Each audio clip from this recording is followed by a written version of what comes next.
Alright, how's it going, folks? It is Wits NFL here for... this is actually the second time I've done this tutorial. I just looked at my videos and what's doing well, and the tutorial I have for new players, the general one, is actually doing really good this month for whatever reason. In particular, maybe because of Tier 8. But I'm not too thrilled with some of those games. They're all very average, and I want to show people that, you know, the things that I mentioned in that video are going to lead to better things, usually. So I wanted to redo it. So this is basically going to be a general overview of World of Warships Legends for a new player in 2022. All the classes, what ships to pick, commanders, you know, and how to play the classes, essentially. I'm doing the three main classes: battleships, cruisers, and destroyers. I'm not going to get into carriers just because I don't do carriers. I don't like carriers. There's not anything really to teach on those either. So, with that said, let's first of all take a look at the ships, and let's go over all the different lines for all these nations. There are a ton of them, and there are actually more than what I talked about before. There's like one or two more since that video came out. So, first of all, the very first line in the game is the American Heavy Cruiser line.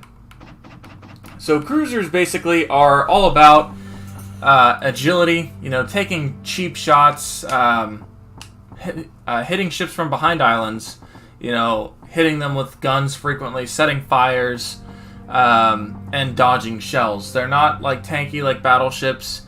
You know, they can get nuked, so can battleships if you do the wrong thing, but instead of trying to angle, you're going to be trying to dodge shells or not get spotted to shoot at someone in the first place.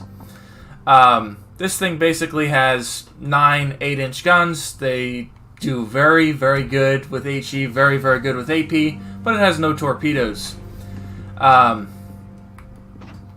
should also go over armor thresholds too. I don't want to overload you guys with too much, but it does have 27 millimeters of bow plating, which means it can bounce 15-inch shells if angled properly. So if you just sit at this angle, this is called bow tanking, and somebody shoots at your bow with 15-inch guns, they're just going to bounce the shells. They will not damage you.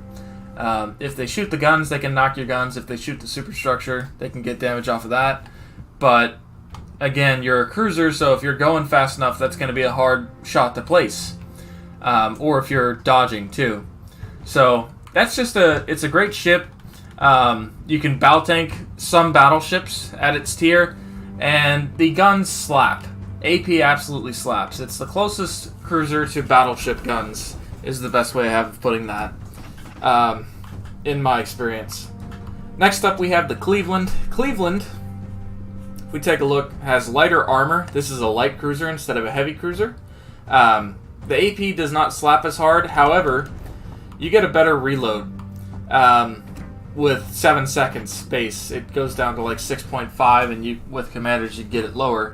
For reference, the Baltimore has a 10-second reload. So basically, you got 3 more guns and a better reload, which is better for 1, killing destroyers, and 2, HE spamming battleships. That's kind of like a tactic of high-tier cruisers. If you play the game, you may notice you get set on fire, and that deals damage over time. And if you play your cards right, you can set up to 4 fires at once on a ship, which will absolutely melt their health. So that's what this ship does, basically. It has less armor, but that means it's going to get overpenned a lot.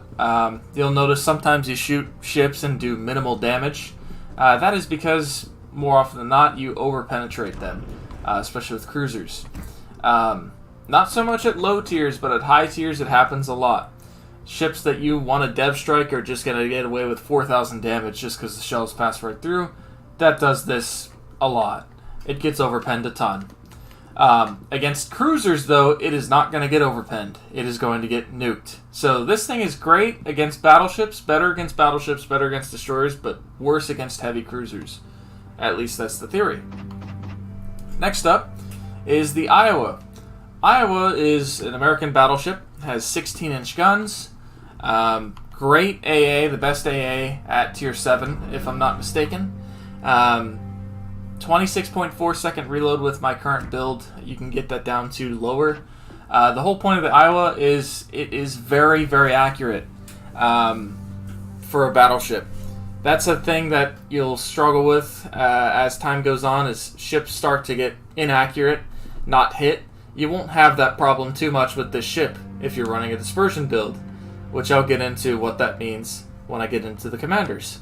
But this thing is pretty solid armor, incredible guns, incredible AP, and it's just an overall good ship. The whole point of it is accurate, hard-hitting guns. It is arguably the best tier 7 battleships, but there's a few other ships that have their name in the hat too. Next up is the Kansas. It is not a real ship. It has 12 16-inch guns instead of 9. However, this thing's armor is a lot lesser. It takes weird penetrations, takes a lot of damage. It's slow. It is a lot more agile, though. And you get 12 16-inch guns. The reload is a little bit worse, too, at 29.9 seconds. So there is that. Still accurate. Not quite as accurate, though. Also, the shells don't hit the target quite as fast. That's another thing is that doesn't show on paper is how quick shells, get to the target. Slower hitting shells usually can lob islands better for island spam. So this thing can lob an island a lot more than the Iowa can. But it's harder to hit, especially cruisers. To hit a cruiser, you really need shells that get to the target fast. That's going to be your best friend. There are some ships that are better than others on that, and I'll go over them. Also, Fletcher, this is basically just an overall good destroyer. You have 10 long-range torpedoes. They do pretty good damage. Guns are pretty good. You can beat other destroyers with them.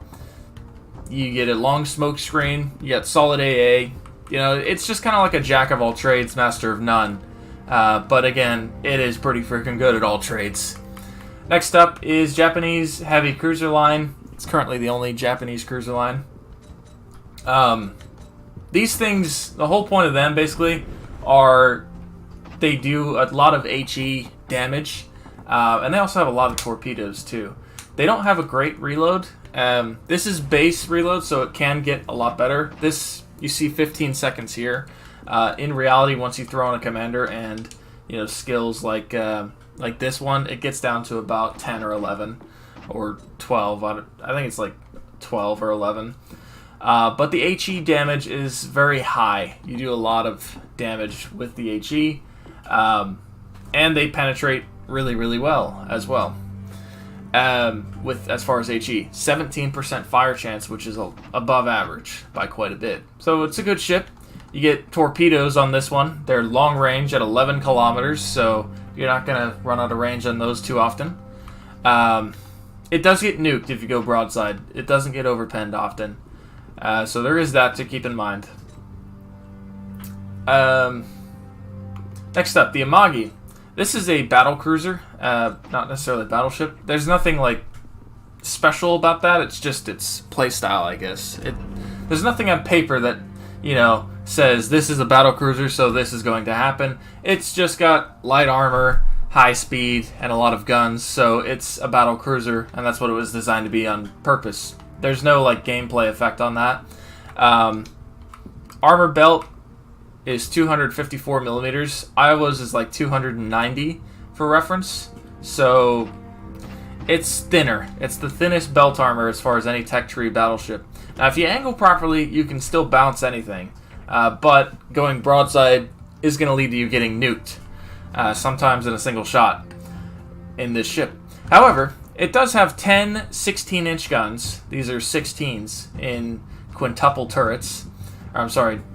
Quintuple dual turrets, so 10 total guns. Aside from that, it has... What does it do better than Iowa? Well, AP shell damage is not quite as good. However, the HE shell damage is a lot higher at 6,500. The HE alpha on this thing's nuts. AA is a lot worse. Maneuverability is a little better. The rudder shift is a lot better, actually. Concealment's kind of something that all battleships get now. Torpedo damage reduction is a lot better too, so there is that as well. And reload is that is a little better than Iowa at 26.4. So there is that. Next up, we have the Akizuki. Akizuki is a gunboat destroyer. I don't have it yet. I'd really like it. So what does that mean? That means the torpedoes are kind of an afterthought. Usually with destroyers, torpedoes are your main weapon. This thing, it's kind of guns. It's like a mini cruiser. You kind of sit in a smoke screen and HE span, and then you get torpedoes too. You get 2 torpedo reload boosters, which basically makes twice a game you can get the torpedoes to reload in 5 seconds. So instead of like the standard minute. So you can imagine how useful that's going to be. You get a nice smoke screen, 3-second reload, and you can get that to be better too. The torpedoes, you don't get a lot of them, but they do pretty good damage, 17,000 per torpedo maximum. 10-kilometer range too, so they're long range. AA defense is really good. Concealment's pretty good because it's Japanese. Hit points are pretty good. And again, all that's going to go up once you get these upgrades. I can't show you what that is because I don't have it. You see, if you upgrade the torpedoes, it actually goes to 20,967 per torpedo. So that's a lot. And the hit points go up to 20,400, which is also a lot. That's like the second highest. So against other destroyers, this thing mops the floor with them. And it's a very fun ship, too. This is the Kagero. This is a torpedo boat, which it's like the most torpedo boat you can get at Tier 7. Basically, you get 6 5-inch guns, which is pretty standard for destroyers, but the reload is not that great. They actually do a lot of damage. The problem is you have a 6.8 second reload and low hit points at 13,300. You can get it up to about 15,000, but you just saw the Akizuki had 20,000, which is 20% more. So, and a better reload. Half the reload. So you can imagine in a gunfight this thing isn't going to do as well. But instead of just a launcher of 4 torpedoes, you get 8 torpedoes. I think they do a little more damage too. No, it's actually the same. And you can swap the smoke screen for one of those reload boosters as well, which will reload you in 8 seconds, and you do twice as much damage in theory. So this thing is a torpedo boat. It's not going to do well against other destroyers, but against other battleships, it's hard to find a better destroyer. Next up, we have the British Light Cruiser line. So this line is a little weird. Most every ship you're going to have HE and AP.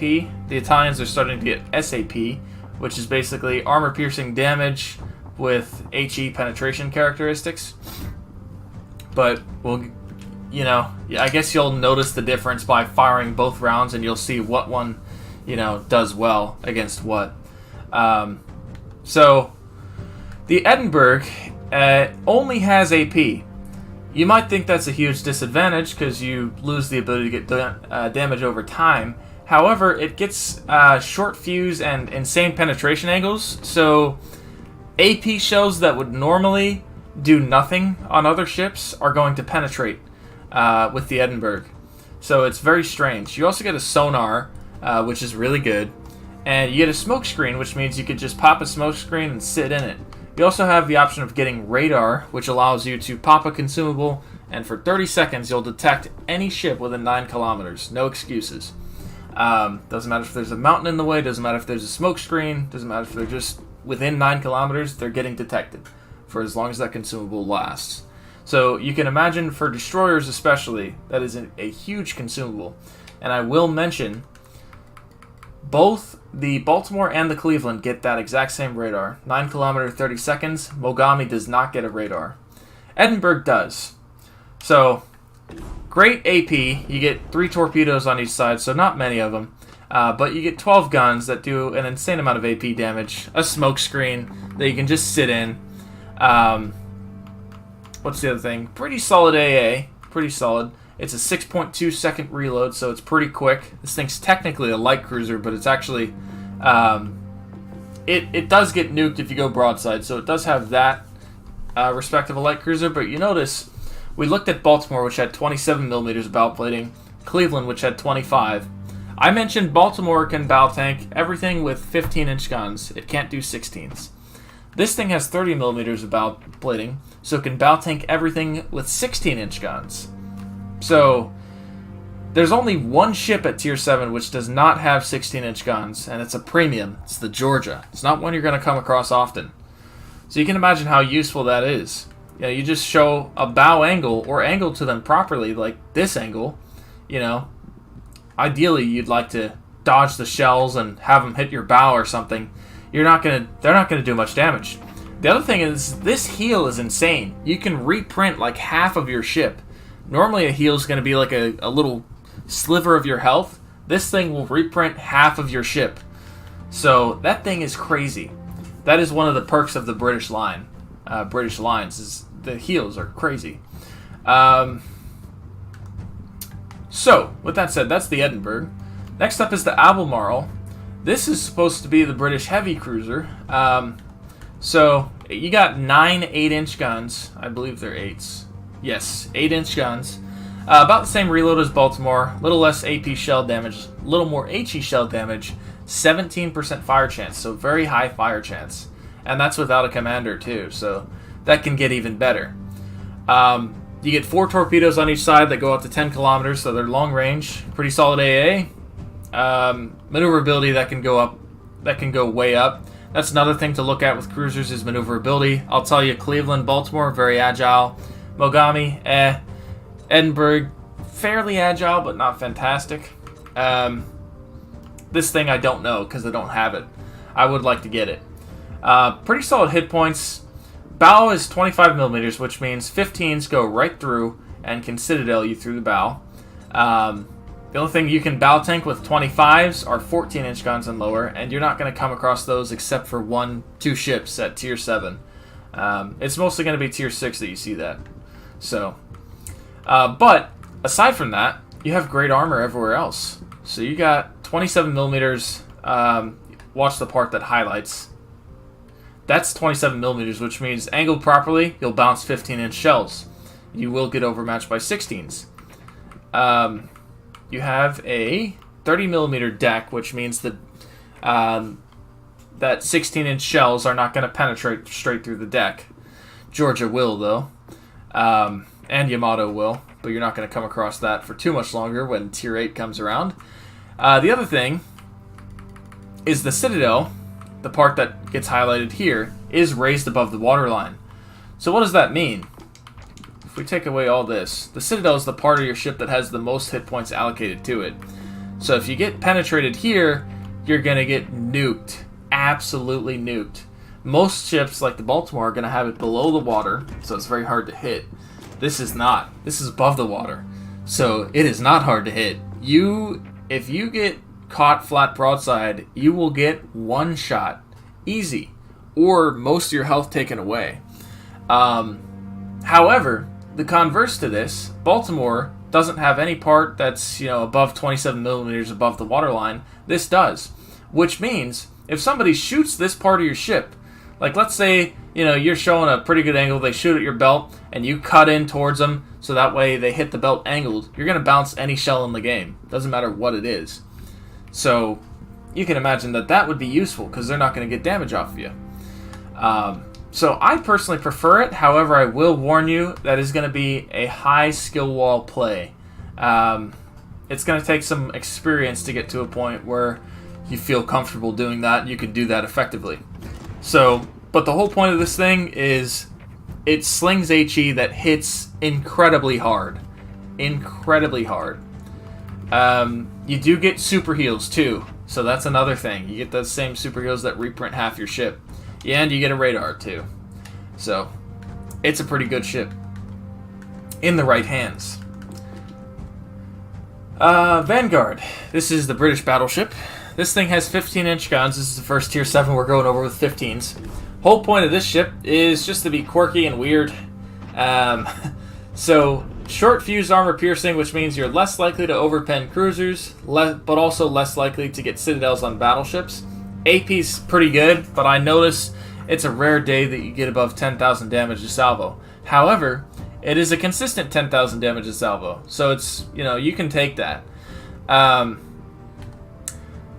You get pretty good heals. They're not I can't say you'll reprint half your health, but that is a solid third or a quarter of your health per heal. And you get usually 3 of them. If you run a tank build, you get 5 of them.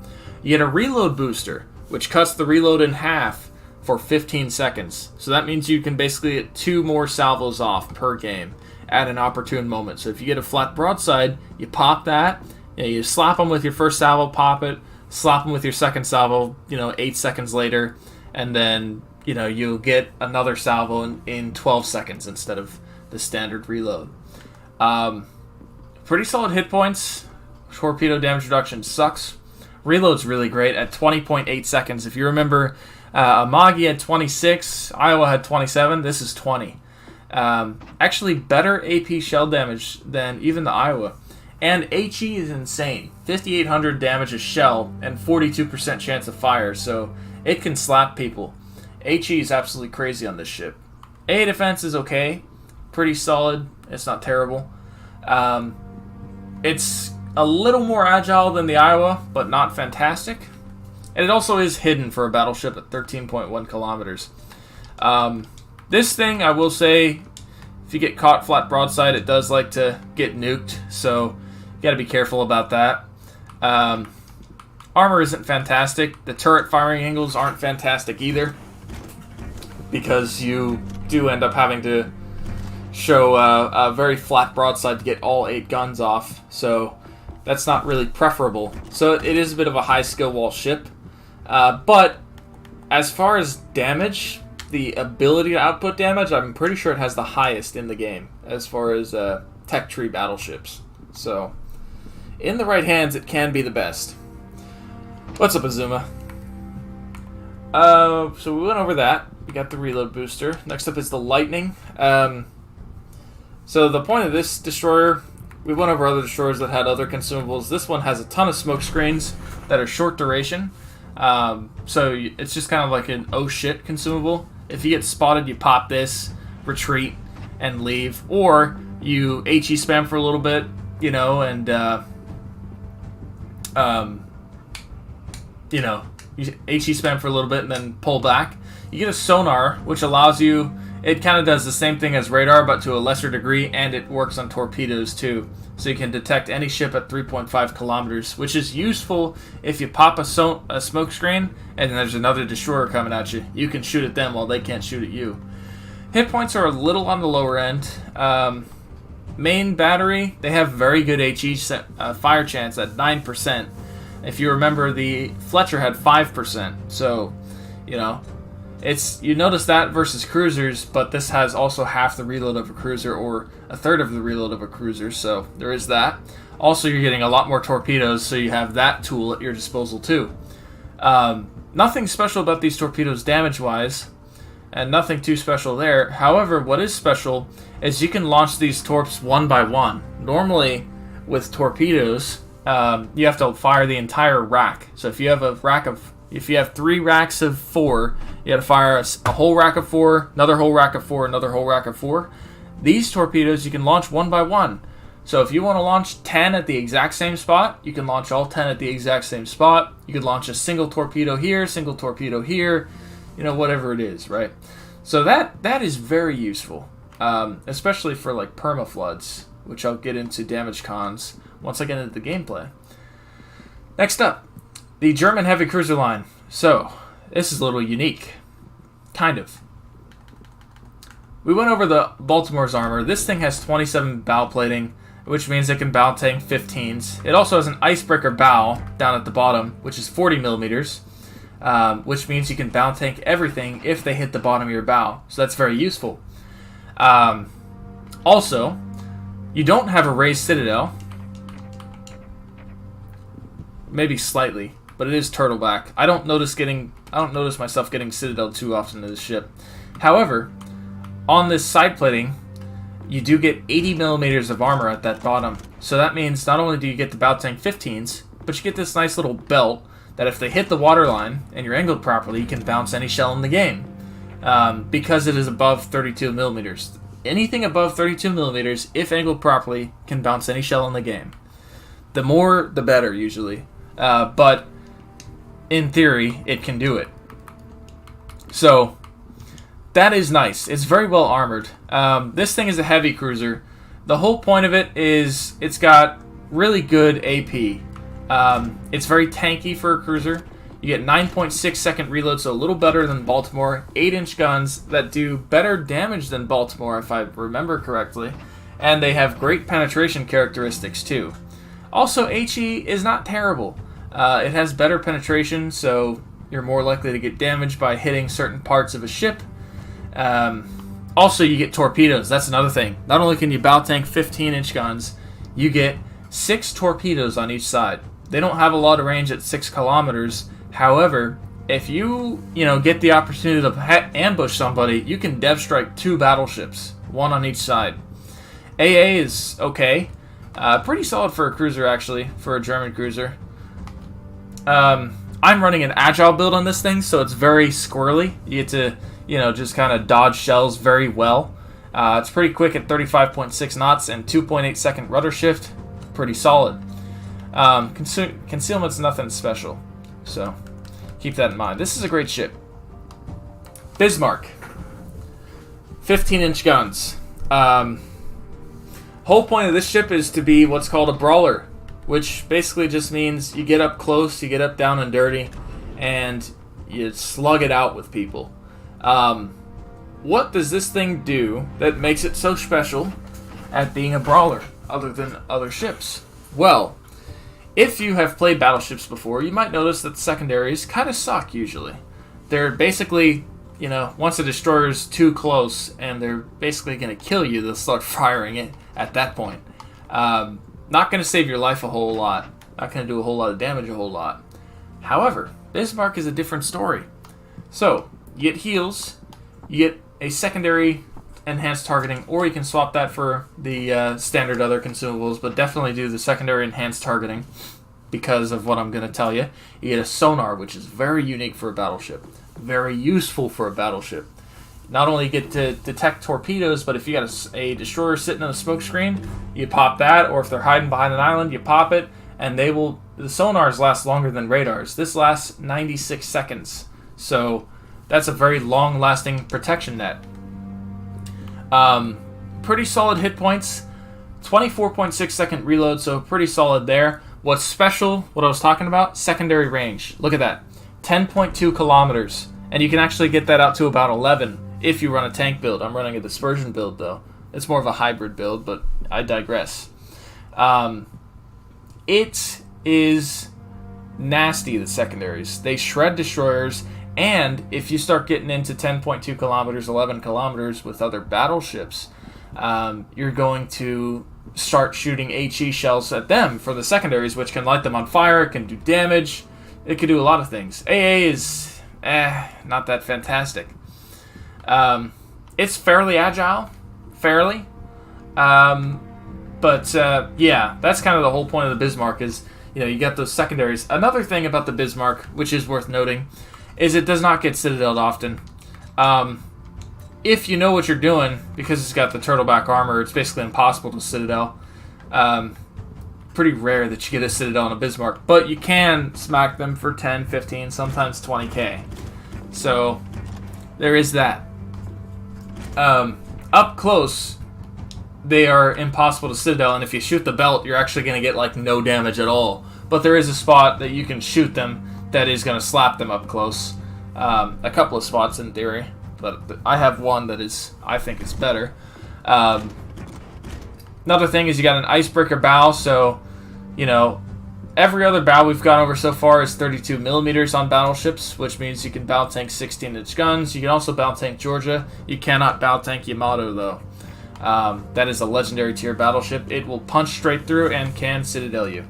This thing, if it hits the waterline, it can bounce those shells, so that is useful to know.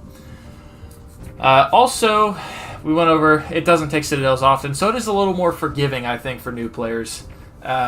It's not a bad first tier 7 battleship for new players. Personally, I recommend the Iowa, but Iowa, if you go flat broadside, you'll get nuked. But it is less easy to chunk than Bismarck. But if you're having problems getting one shot, going with German battleships is not going to be a bad thing for you. Next up, Z-23. So this destroyer, basically the torpedoes don't do a whole lot of damage, but they reload pretty quickly. The guns are very big at 150 millimeters. That's basically light cruiser guns. The other thing is you get a smoke screen and you get a sonar. This sonar is better than the Lightnings, though, at 4.4 kilometers. So there is that. Only 8 torpedoes, and they don't do a lot of damage to the second weakest torpedoes at Tier 7, but they do reload in only 68.4 seconds. So, and it's pretty hidden. It's, again, another jack of all trades, master of none, but the sonar is very useful against other destroyers. So, it's a very good ship. Next up, France. You have the Charles Martel right here. More than Death Star. Charles Martel basically is an agile cruiser, so you run an agile build and you're very squirrely, hard to hit, which is nice. It's very fun too.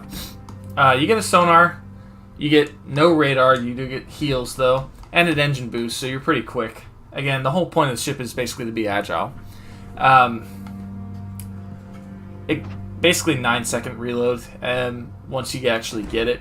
You get torpedoes too, 10 kilometer torps, which is nice. AA, pretty bad. Right now it's a 12.4 Rudder Shift, but again, I don't have the whole upgrade or this upgrade or this upgrade, so 12 minus 60% take you down to about 5, and then you have this will take you down another 3.9 seconds. So, you know, really with an agile build, you're looking at better than Hipper even is. So it's very squirrely. AP is very good. HE is also very good. Not a whole lot of fire chance, not a whole lot of damage, and on paper it is one of the weaker ships. But the guns work, man. They do, from what I've seen. So nothing special about the armor. You get overmatched by everything. Technically, you can bounce every shell with that thicker belt armor. However, raise Citadel. So you go broadside, you get nuked. Also, it's thin armor, only 100 millimeters, so there's that too.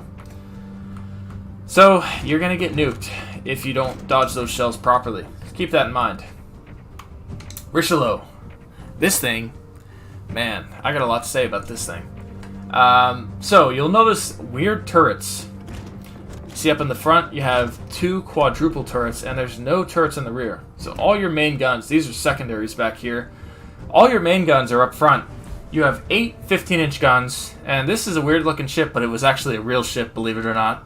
8 15-inch guns. You only get 3 heals, so don't worry about that. And you also get an engine boost as well, so it's quick. Lower hit points, rather. But 24.4 second reload. Pretty solid, well, lower than average AP shell damage, a little lower than average fire. That's actually average fire chance. AA is okay.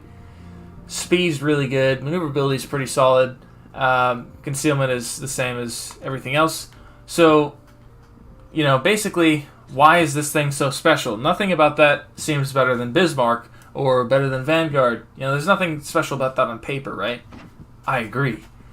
But for whatever reason, this ship just has so many undescribable good aspects that I personally think this is the best Tier 7 battleship in the game. So, some of the things that I can describe to you. 1, very fast shells, so it's easy to hit targets. Hard for cruisers to dodge. Also, because they are very fast, that also means the penetration is crazy. So, you get a ton of Citadels. Even though they're not doing as much damage, they're still going to hurt a lot, and sometimes you're getting 2 or 3 Citadels per salvo. So, you know, it's kind of like, it's just, you're getting a ton of Citadels with this ship. It's the best way I have of describing it. Also, you have all the guns up front, so you don't have to give any particular angle to get a full broadside off. And also, the guns, they turn quickly, too. So, you're constantly going to have a shot on something, basically. And you don't have to worry about angling. You can literally just bow tank the entire game.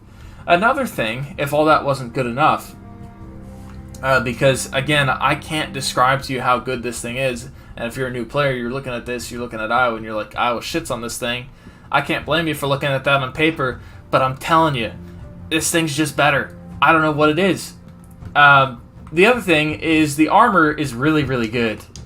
It's actually the best armor in the game, I would say. So let's just go ahead and remove all this. So Citadel is barely raised above the waterline. However, you get this 330mm weird V-looking casemate, kind of like Bismarck. So basically, only this one has a wider gap in between the actual part and the Citadel. What does it do? It basically means you're not going to get Citadeled. This thing gets away. Like, you can straight up sail flat broadside to battleships, and 9 times out of 10, the worst they're going to do to you is 10k.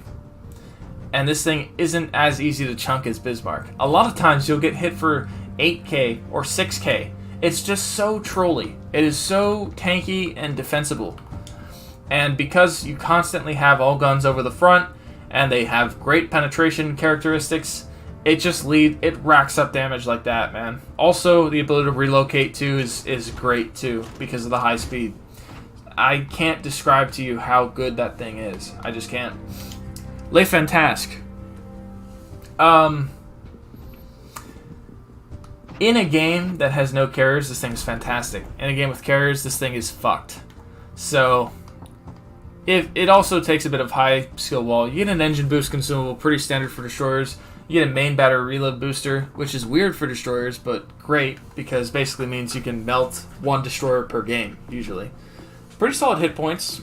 Reload is 6.6 seconds, so a little on the high end. They're a little big guns, 139s. Not as big as the Germans, but still pretty big. And pretty solid HE, shell damage, but they have great penetration. Torpedo Launchers, very quick reload, pretty solid damage, and they're blisteringly fast at 74 knots, so they're hard to dodge. Not great range, though. AA sucks. Absolutely sucks. Which is why I say in a carrier game you're screwed. Very fast, though. 44.4 knots before the engine boost. So there are some torpedoes in this game. You can actually outrun them, which is nuts. So keep that in mind. It's also pretty hidden, too. One thing you'll notice here, as far as consumables, that it's lacking is a smokescreen. It's the only destroyer in game without a smokescreen. So, as a destroyer, smokescreen is a very good, bailout tool. You don't get that with this. You just basically have to outrun them. Which is another reason why I say against carriers you're screwed. You can't hide. You can't pop a smokescreen and hide. Your AA is not going to save you. So, there's that. Also, weird torpedo layout. Take a look. You got 1 triple back here, and then 2 triples here, but they aren't mounted in the middle, which means you can only get 6 off at one side at a time. So you might think that's a bad thing. However, what it forces you to do is space out your torps. You can launch 6 at somebody, and then another 3 at somebody. So it also means that you can launch at 2 different targets. However, another thing you can do is launch 6, hit them with a couple. They'll get flooded, so they'll have to burn their damage con, and flooding is devastating. If you get perma-flooded, it's going to lead to your death, basically. And then you pop the other one. After they've already damage con that flood, you're going to smack them with more torpedoes that do a lot of damage, and it's going to cause flooding, hopefully. So it forces you to be more strategic with your torps. So it's pretty cool. Next up is the Russians. They have the second most ships in game, but there's only like 5 of these ships that were actually real. Why does that make sense? I don't know. Ask Wargaming. They just gave them all these ships and none of them existed, basically. So, let's start this off with the Chapayov. This thing is basically a Cleveland that isn't as good as lobbing islands, but has better shell velocity and better AP. AP is pretty solid, I will give it that. You also get torpedoes, too. They're only 3.7 range, so that's basically nothing. But if you get YOLO rushed by a battleship, you get... what is this? 3 of them. So it can save you. AA sucks pretty much. Rudder Shift is pretty average. It's like it's about the same as Cleveland, I would say. Once you get it upgraded, it's an HE spammer basically. It's lower than average HE shell fire damage or fire chance, but you have so many shells going out. It's demoralizing. Aside from that, you get nuked if you go flat broadside, raise Citadel, so You got to be careful about that. It's an HE spammer. So, and then consumables, you get sonar, which pretty average sonar. You get an interesting radar. Personally, I prefer the other radar, but I'll go over this and its quirk. So this radar is 11.7 kilometers. You'll notice the other radars were 9 kilometers. This one is a lot farther range. However, instead of 30 seconds, it's only 20 seconds. So the other part of that is if a destroyer is farther out than 9 kilometers from you, most of the time they're going to be kiting away and running, which makes them hard to hit. So the further away you are from the destroyer, the harder they're going to be to hit. It's, so with only 20 seconds to shoot at them, and, with them being hard to hit at that kind of range, I think it negates the benefit of it, personally. But I guess it's all in the eye of the beholder. Riga. Gosh, I hate this thing. This is the 1 Tier 7 tech tree that I will say sucks. And that's unfortunate because I misjudged it. I really, really hate this thing. So, you have 9. They're not 8-inch guns. I think they're 9-inch guns or 10-inch guns. Whatever. No, they're 9s. 2 20s. They do a lot of damage. AP shell damage is 6,038, which is very high. However, reload is also very high at 14.5. It goes down to like 13.6, but that is high. HE shell is not fantastic either. So, it's not terrible, but it's not fantastic. You're not going to be burning people down. I guess the whole point is to be able to Citadel battleships. I don't think it does that too well. The guns are not accurate. And it also leads to you overpenning cruisers, kind of like how battleships do, which is very frustrating, man. AA is okay. Maneuverability sucks. It's the turning circle. The rudder shift isn't terrible, but the turning circle is battleship-esque. So to make a full circle, you're looking at the same circle as an Iowa, basically. 42,000 hit points, pretty solid. Armor, you get an icebreaker bow. 25 millimeters above that, so everything can overmatch the top half. Nothing can overmatch the bottom half. Let's go over this. That is our Citadel. Right there. So it's raised. So in theory, you can, bounce shells, right? However, the problem is to do that effectively, you need to be agile. And this thing's not that agile. 5.5 rudder shift is not great. So it's going to be a lot harder to, have them hit the belt at a proper angle. And it leads to you getting nuked a lot. It's a very difficult ship to play. Personally, I don't recommend it. This is the one ship that I will say stay clear from. There are some people who like it. That's fine. But even on paper, this thing has the lowest DPM of any of the ships. So, and it's got the lowest damage record too. I don't like it. On paper, it's not that good stats-wise. And records show that it is the weakest link as far as Tier 7 tech tree cruisers too. There are going to be people who will call you a fucking idiot for calling it bad. But again, nothing on paper says it's good. Records don't say it's good.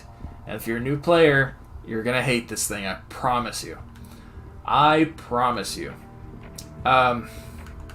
Something unique about it, though, is it does have 7.3 kilometer secondaries base. So you can run a secondary build on this thing, get it out to like 11 kilometers if you want to. It's kind of memey, but they don't do a whole lot of damage either. Next up is the Vladivostok. So, as you can imagine, neither the Riga or the ship existed. I think the Chapayov might have existed. I don't remember.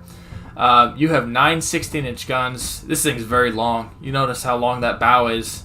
Originally, I'd heard they were going to be putting 3 guns up front. So, I don't know. But they left it. It's got a traditional layout. So, let's look at it. You get 1 less heal than average. it's got the highest hit points in the game as far as Tech Tree Tier 7 battleships. Little higher reload than Iowa at 27.5 seconds. AP shell damage is, I think, the highest, actually. Maybe a little lower than Vanguard. I don't know. HE shell is pretty good, too, at 6,000. That's about what Amagi had, so pretty solid.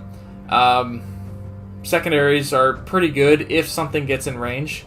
AA defense, turning circle, pretty bad. It's like the Iowa. But Rudder Shift is better than the Iowa. So, concealment, it's a battleship. Don't worry about that. So, let's look at the armor. This is kind of like, let me go over what draws people to this ship, why you should run this ship. I think this is a fantastic ship. You'll notice how wide that belt is, or the bow is. So, it bounces shells like nobody's business. At weird angles, even like this angle, you're going to bounce shells. They're going to shoot at you, they will get nothing. Now, the converse is raised Citadel, very thick belt armor at 370 millimeters, but raised Citadel. So if you go flat broadside, it is not uncommon to get one shot. And I don't say that as a meme. I mean literally, if you go flat broadside and you get hit by something with some punch, you will get one shot. Full health, doesn't matter, you will die. Or you'll be left with like 2,000 health. So, you gotta be very careful in this thing. Very spatially aware, very careful. However, with that said, there is nothing in the game at Tier 7 that is more terrifying to have just sitting at you, bow tanking, or angled. It is so frustrating to go against because it is impossible to damage. So, in that respect, incredibly good in my book. Also, very, very high penetration. This thing has the most penetration of any of the Tech Tree Tier 7 ships. Also, very high shell travel velocity, which also is what gives it the high penetration. What does that mean? Well, 1 means the great penetration. 2, it means if you're a cruiser doing the whole agile cruiser thing and you get shot at by one of these, good luck dodging those shells. You're going to have about half the time to dodge the shells you would normally. From this to the Kansas, you're going to have like half the time to dodge the shell, basically, because the shell travel time is a lot quicker. It's actually more like, 30 or 40% less time, but it's significant. And it's going to lead to you getting caught off sides a lot. And, again, the guns, they work. They hit hard. So it's very good. Very good ship. Udoloy. This thing, the Russian destroyers are basically gunboats that, the whole point is to beat other destroyers, be tanky, open water gunboat, spam, HE spam, stuff like that. This thing does get 15 torpedoes, though. They're not long range. And you get heals, too. That's another thing. Very good hit points, too. Reload is not fantastic, so keep that in mind. But they hit hard, you have a ton of hit points, and you got 15 torpedoes. They only go up to like 7 kilometers when they're upgraded, but still, 15 at Tier 7 is a lot. They don't do a ton of damage, but again, 15. I can't say that enough. 8 kilometers, so you don't have a whole lot of like range to play with, because you're normally going to have like 6 kilometer detectability, but you're launching 15 torpedoes that reload in 100 seconds at battleships, so good luck with that. 18,800 damage per torp, so that's pretty solid too, I guess. Or no, I'm sorry. 15,100 damage per torp, so a little low, but still. Very good. Definitely could recommend this. The Takshent is a little more high skill wall. It's probably the highest skill wall destroyer because it only has 9 torpedoes. They don't do a lot of damage. Actually, I take that back. 17,900. That's pretty solid. But low range. So there's that. And then the other thing is the guns. Guns are very good. They do a lot of damage. Well, I'm sorry, they have great penetration. They're great for HE spamming. And then your ship is tanky. A lot of hit points. AA defense sucks. Loadout, you can swap the smoke generator for the heal. So the other one gets smoke generator and a heal. This one gets either or. When you upgrade it, let's see. That's about average HE shell damage. 8-kilometer torps, low damage torps. Low detectability though, so they're hard to dodge. So there's that. 21,500 hit points. It's very hard to beat this in a gunfight, a fair gunfight. I'd say Akizuki's the only one that's going to give it a run for its money. So, it's just kind of like an open water gunboat. It's the whole point of this ship. So that concludes all of the Russian paper ships, of which basically none of which existed. Next up is the Italians. So here we have the Amalfi. Amalfi, whole point is to be agile. Kind of like how we mentioned with the Charles Martel.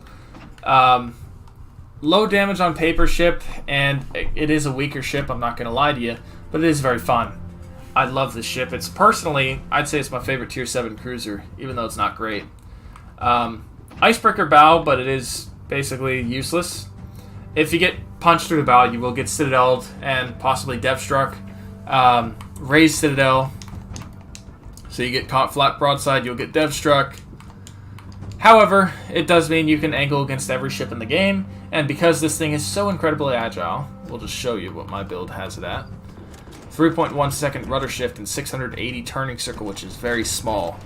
Plus, combine that with the 40.4 knots, that's where the agility comes into play. Like, this thing's so blisteringly fast for a cruiser, and you get such a low turning circle, plus the low rudder shift, it's so squirrely. It really is. AA is on the weaker end. Detectability is a little lower than most at 10.9 instead of like 12, so that's nice too. Torpedoes, you get 8 of them. 2 quadruple racks on each side, low damage. They're low detectability though, at only a kilometer, so they're hard to dodge. 12-kilometer range, very slow though, 51 knots. So I take these and I just dump them into caps, honestly. And also because of the consumables that I'll go over in a second, they're very good. HE fire shell chance is 17%, pretty solid, but 13.3 reload, not that great. So there's that. 4,800 AP shell damage is pretty solid too. So average hit points. Let's go over consumables. So no sonars, which kind of sucks. I wish they'd give it an option for a sonar, then it'd be a little more competitive. You get heals, you get catapult fighters, which is nice for carriers. Interesting consumable here, rolling smoke, which basically means instead of a smoke screen you just pop and sit in, because it doesn't last long, you can go full speed ahead, pop this smoke, and you won't outrun the smoke. Most smoke screens you will. You need to go like a quarter speed to actually deploy them. This thing, you can go charge full speed ahead, and it'll keep keeping you concealed until it runs out. So there's a few uses for that.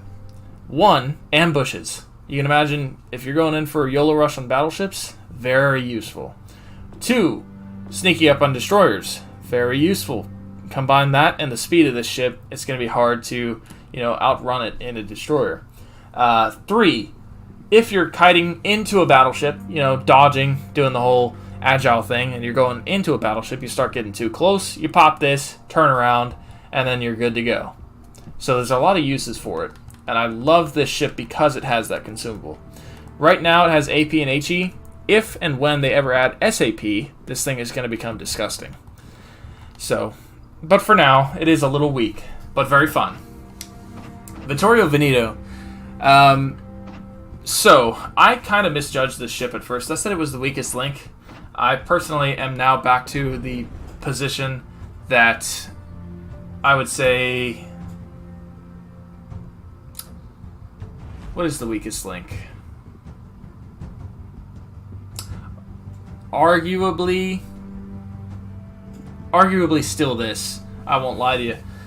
For most people, it's going to be this. However, another name you're going to hear popping up a lot is Amagi. I disagree with that. Vanguard, you may see come up too.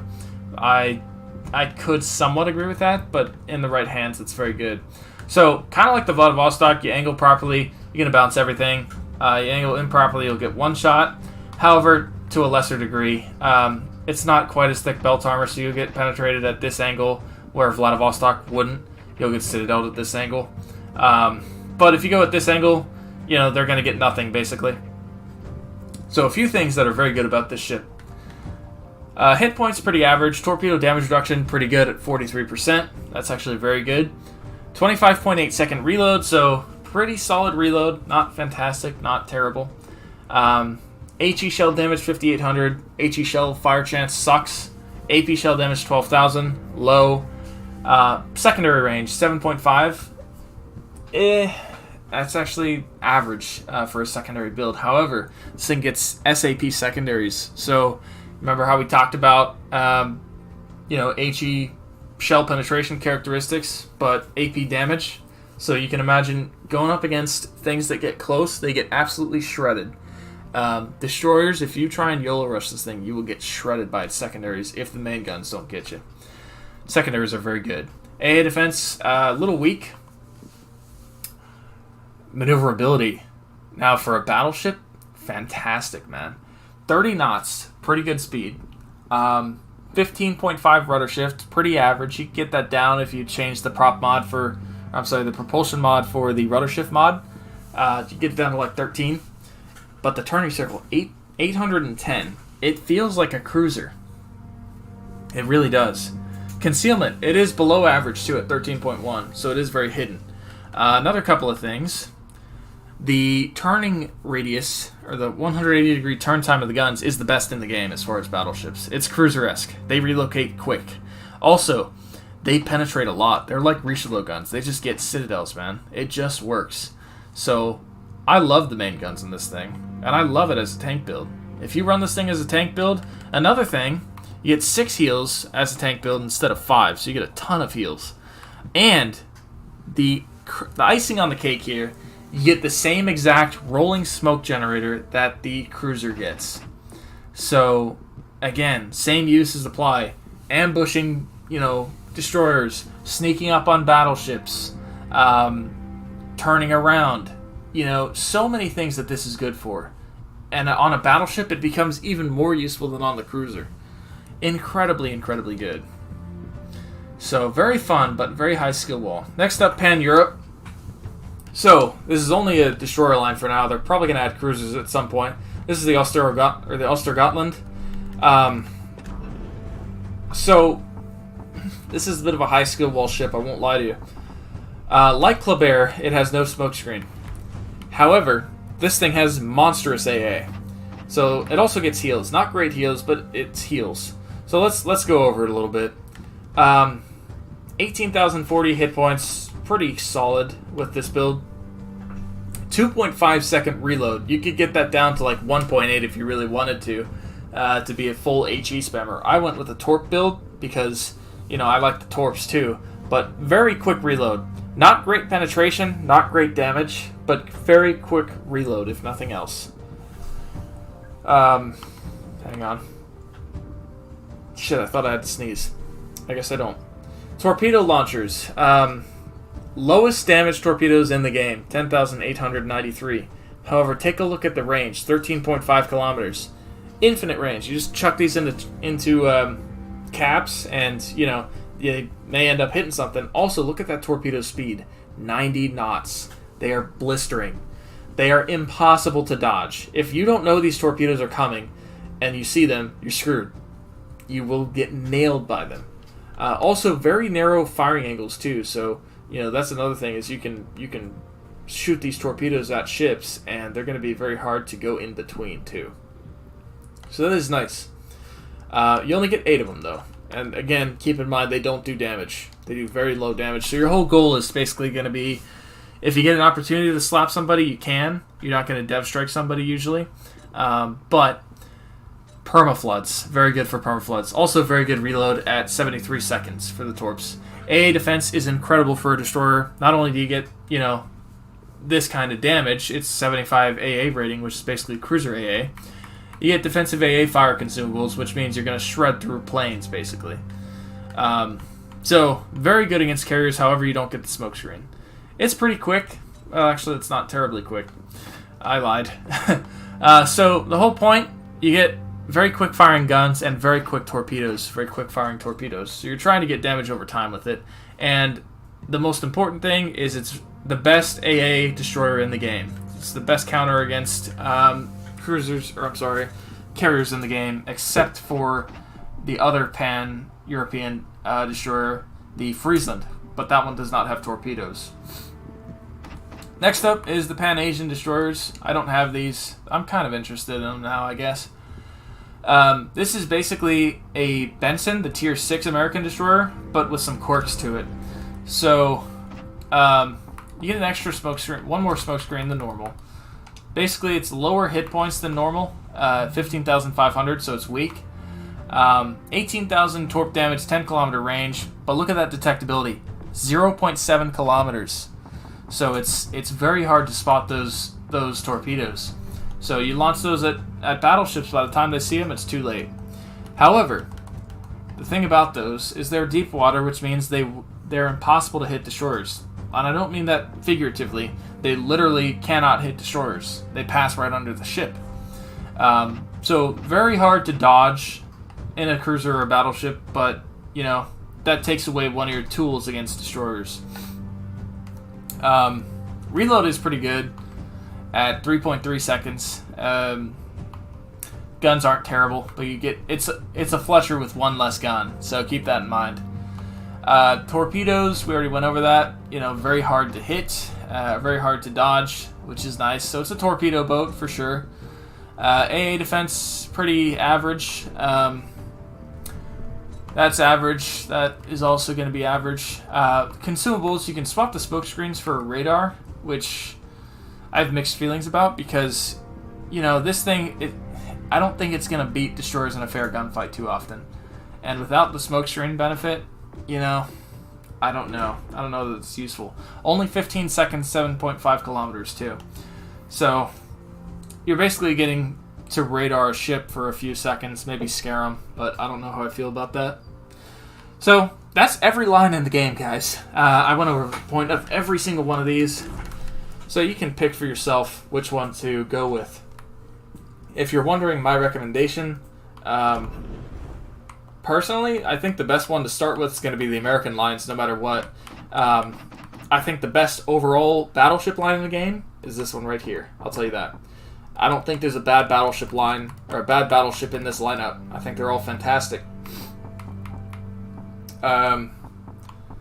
The best cruiser line in the game.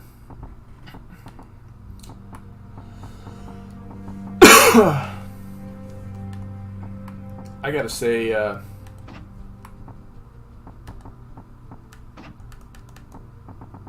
think I'm gonna have to say the German one.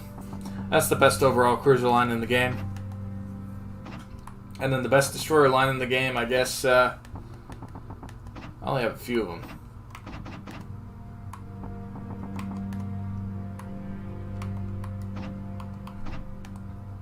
I don't know.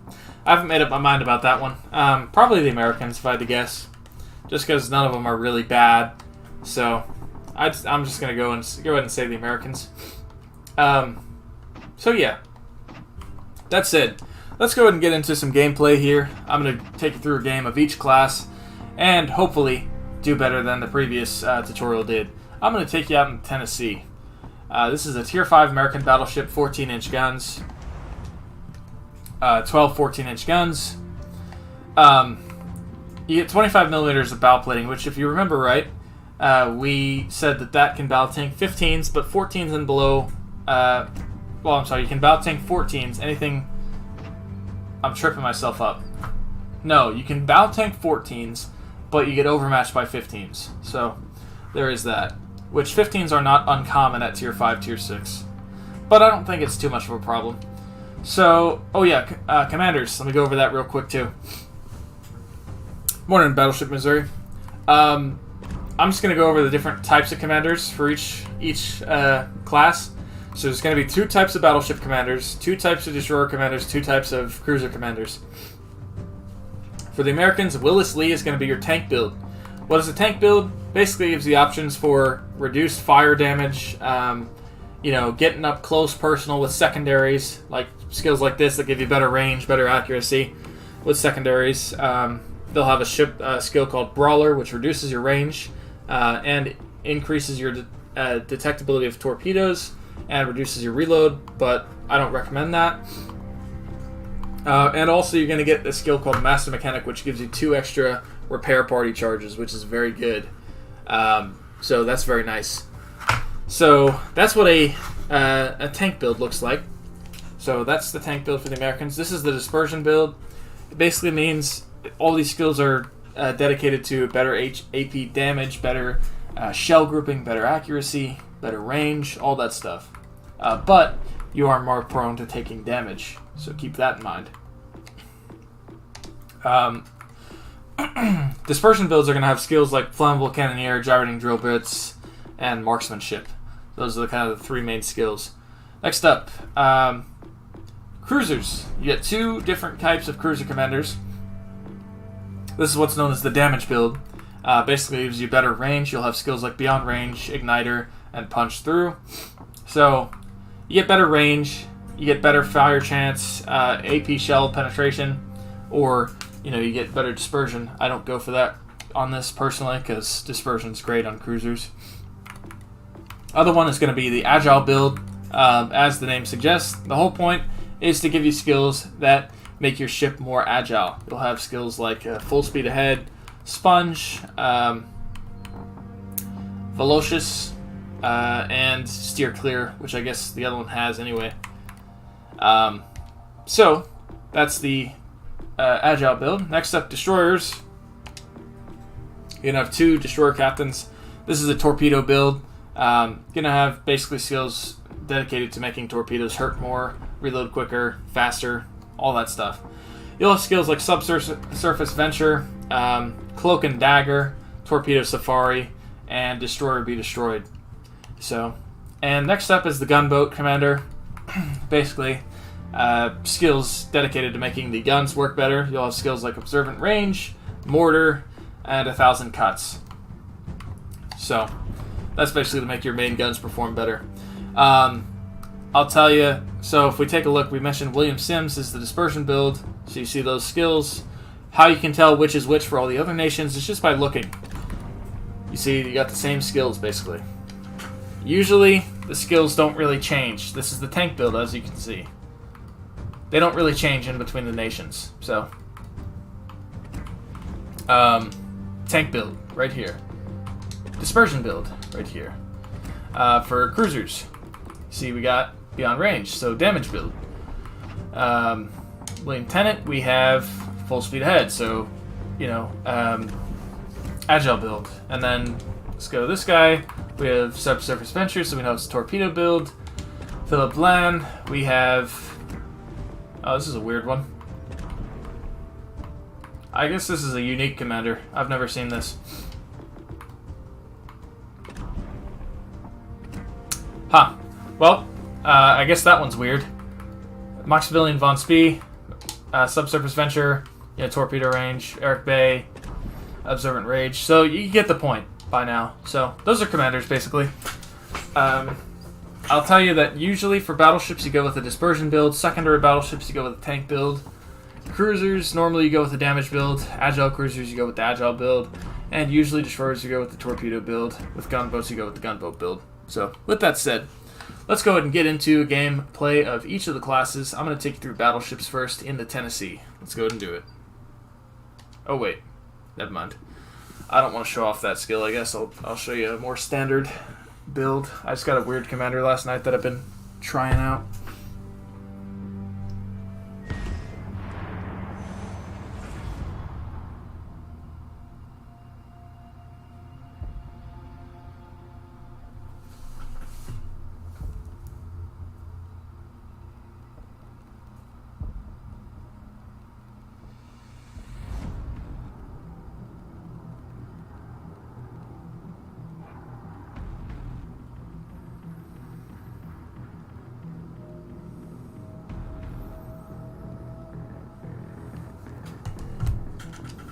Okay, so first thing I like to do when I load into matches is I like to look and see if we're top tier or not. You see the IV, that means there's tier 4 ships in this game.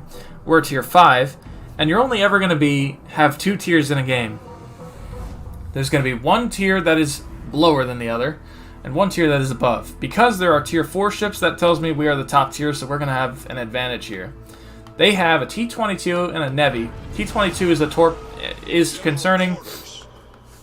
Nuremberg's worth looking at because they can HE spam. Tennessee and New Mexico are worth looking at because if they're played right, they can slap you. So, as a battleship, the easiest way to do well is just going to be, you know, don't reverse at the start of the game. I'll start by saying that. That's a horrible strategy. It takes you out of the fight, you know, and you're not really doing anything. The whole point people do that is because they're afraid of destroyers. If you're far away from the destroyer, you're not going to be able to hit him and shoot him. And if you're far away from the cruisers that are HE spamming you, they're going to have an advantage because they can hit you because you're fat, slow, unagile. You can't hit them because they are. And the more distance they get on you, the better advantage they're going to have. So you want to be closer to them usually. So we're going to go ahead and take a shot at this guy. Flat broadside, we're going to aim at the waterline. Oh, never mind, we're waiting on him. He knows we're here. I'm waiting on this shot. I'm not taking it just yet. You notice my consumables down at the bottom. We have a spotter plane. That increases dispersion by like 10% for a short period of time. So I'm going to use that when I get the chance. It doesn't look like he knows what he's doing, so I'm just going to go ahead and take that shot. He's dodging now. We got a pretty solid hit there. Alright, destroyer is spotted. So I am going to drop everything and I'm going to shoot this guy because I know if I don't, our destroyer is going to lose. And I want to be able to help this guy out. Also, the emote wheel, you press that with the right button. You can press Y to set a secondary targeting priority. Also, the A button is going to engage or disengage AA. The whole point of that is basically if you're a destroyer, you can turn off AA because carriers can see you shooting the AA, even if they can't see you. So we're going to set that guy as a secondary target priority. I'm going to damage con that because he double fired us. Like I said, Nuremberg, it is worth looking at. Alright, we're going to go ahead and shoot this guy. Normally, do not damage con a single fire. I do double fires. That's when I damage con. Because single fires you can live with. Double fires will hurt you. I will be shooting this Nuremberg after I take another shot at this Navy. Navy is priority 1, Nuremberg's priority 2.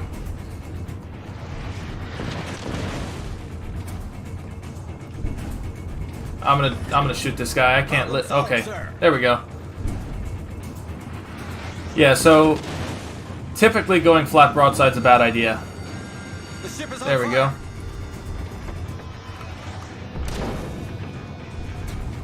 New Mexico's giving us pretty good angle. So's the Leander.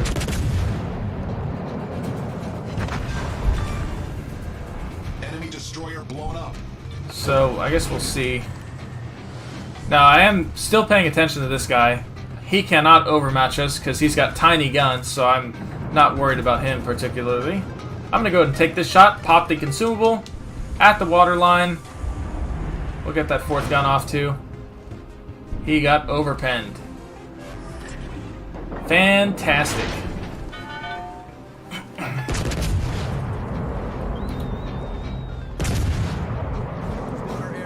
So Leander typically gets dev struck. That was what an overpen salvo looked like, that one right there, guys. So that's what I was talking about. Cleveland gets those all the time against battleships. Cruisers, it'll get nuked. We're going to shoot him again. Those are technically overpens, but I overpenned him enough to actually do damage.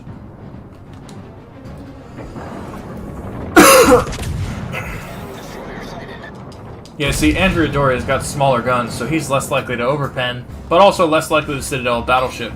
Now New Mexico's giving us a flat broadside, so we're going to shoot this guy at the waterline. I'm actually going to wait for this main gun to reload. And we're going to take that shot. And then we're going to start angling in, because we don't want to give them a great shot on us. That's pretty solid, I'll take that. We're going to pop another heal. I wait to pop heals until you get the most health out of them. That's about how much you're going to get out of Tennessee heals, so... He just fired his guns, so he's got about 30 seconds till he can shoot us again.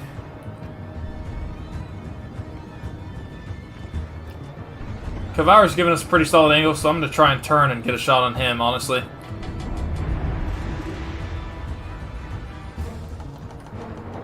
Not anymore. Alright. I don't want to sit flat broadside to this guy. I'm going to do turn around as quickly as I can to start kiting, because if I stayed flat broadside to that guy, I would get slapped.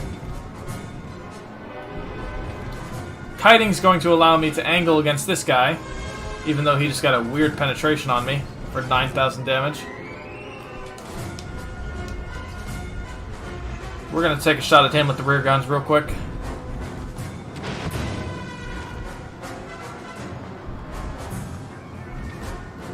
Yeah, see, we just Citadeled him. That's why going flat broadside's a bad idea. Smacked him for 15k.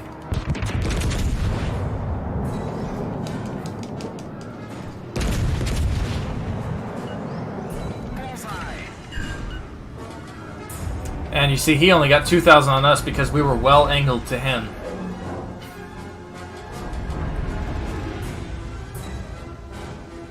So what I'm going to do is I'm going to go ahead and start working my way into the cap. Don't forget to play the objectives, guys. It's not just about shooting the enemy ships. And actually, they're starting to take that objective. Look at the top, the points.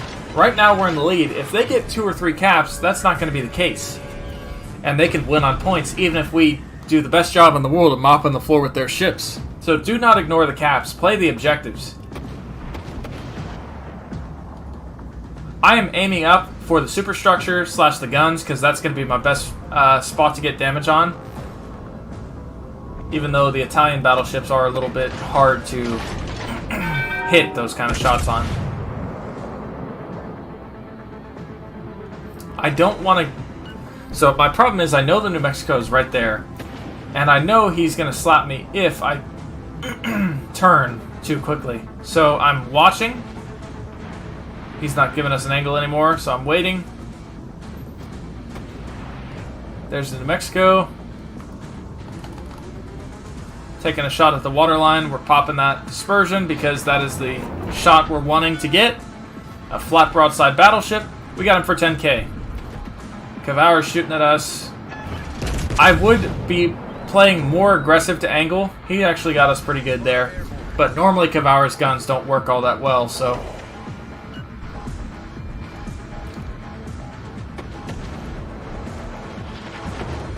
Also, note the time.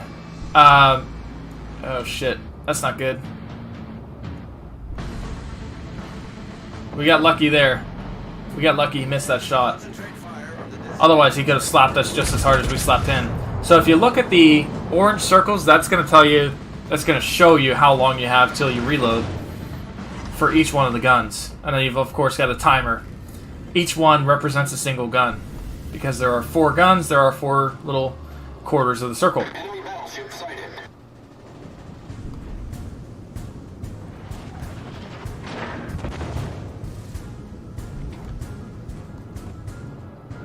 See? Angled. He got nothing. So, if they keep not giving us a great angle, what I'm going to do is switch shell types. Right now we're shooting AP, which you've kind of noticed is great for broadsides, but not so great when they're doing this, unless you shoot the superstructure.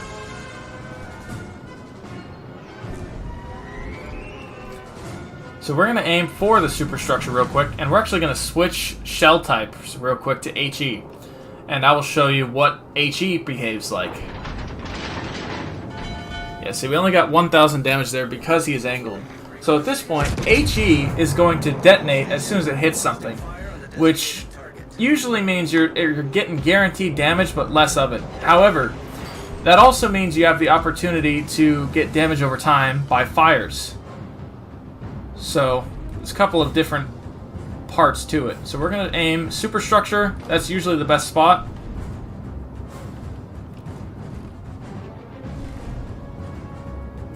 We got 3,000, which is a little better. Not what we're wanting, though. Especially considering there's 2 of them left, and they're starting to get us pretty good. They're trying to get into Will to rebuild for each other, too.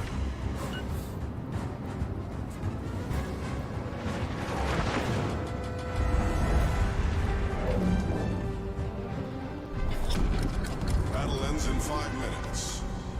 We're going to go ahead and damage con that, even though it is a single fire, just because... Yeah, we got nothing there. That's frustrating. Alright, we need to take one of them out. So the most defensible position we can take up in this situation is bow on. Or like this, basically. That's not good. That's going to be our death. Yeah, they're just...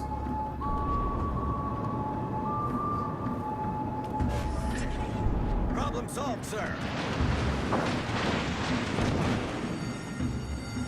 The ship is on fire. I think that's going to be our death right there. Not quite. Oh, yeah, that is. Alright. So, we did get killed. And it looks like the enemy team is going to win this one. However, not necessarily due to us. We put up a very valiant effort, did 99,000 damage, which most tiers means you did pretty solid. Tier 5 is above average, especially a Tier 4, Tier 5 game. I did most of the damage to the team. At this point, things aren't looking too fantastic, although, well, no, they have a destroyer still, too. So, not the outcome we wanted, but we did try. And I would say, you know, if you do this, you've done pretty well for your team, usually. And even though we did not get the cap, we did deny them the cap. It's just the team kind of fell apart, but unfortunately.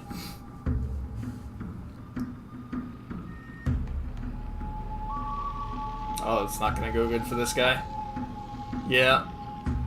Alright, let's go back to port. That one's going to be a loss. Alright, let's show you a cruiser. Let's go up to Tier 6 for the cruiser.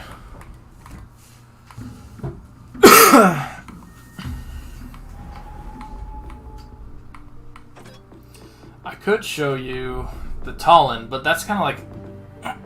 Talon's honestly like a mini battleship. Honestly. It's very, very good. But... let's go up to Tier 7. I will show you...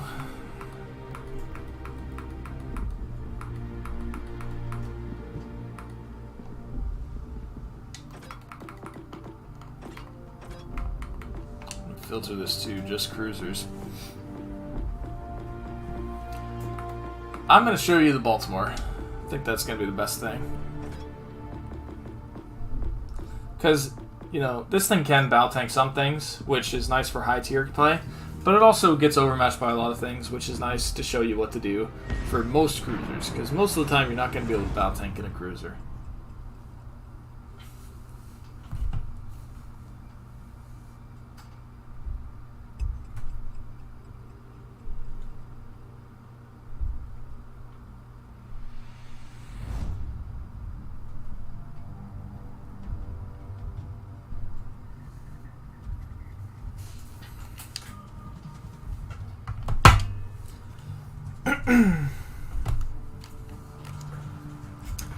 Okay, so I'm looking here. They have a Missouri, which is a Iowa with a radar.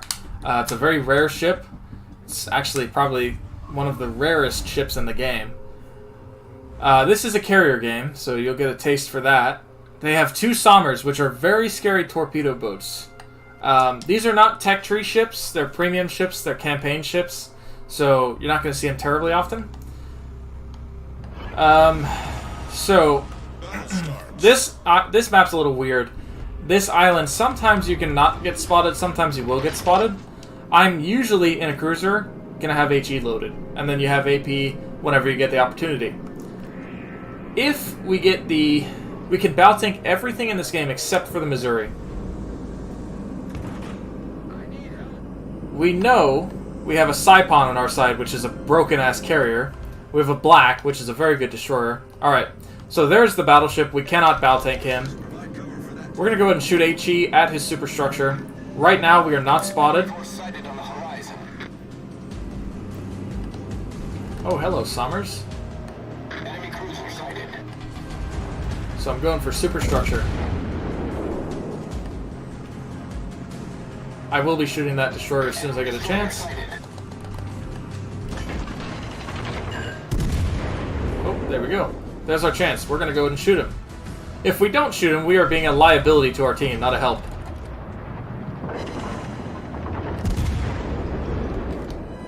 Because destroyers have the most ability to impact the game generally.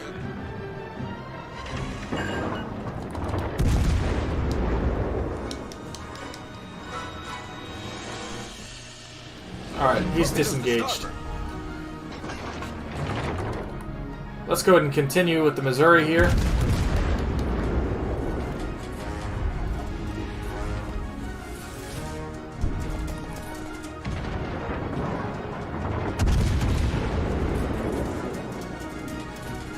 No fires. Interesting. But you will notice that we can laud that island pretty well. There's a fire.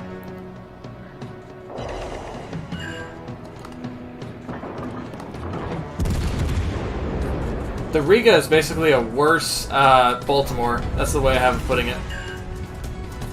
You notice that icon up there? We're spotted by radar. Probably, it could be the Missouri or it could be the Riga. Probably the Riga.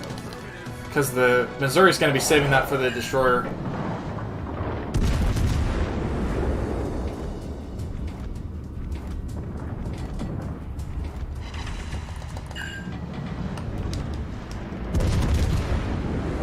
Let's go ahead and shoot the Sommers.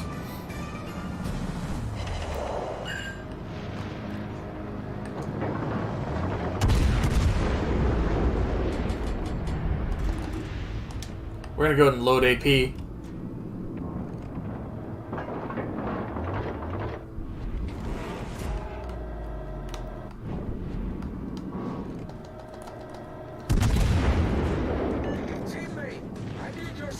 Don't let that salvo fool you. Get back. You can get a lot better. In fact, if this guy comes broadside to us, we will get a lot better. I think he's going to go for the ram.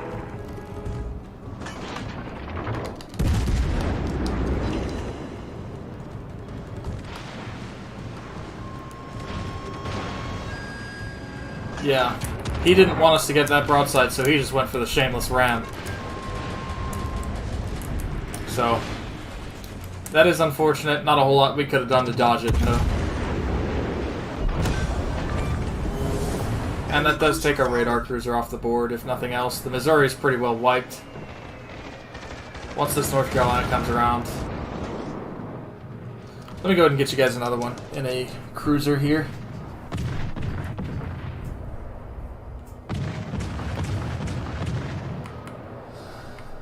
Not happy with that. Let's do the Edinburgh. And let's just show you that you don't need HE with the Edinburgh.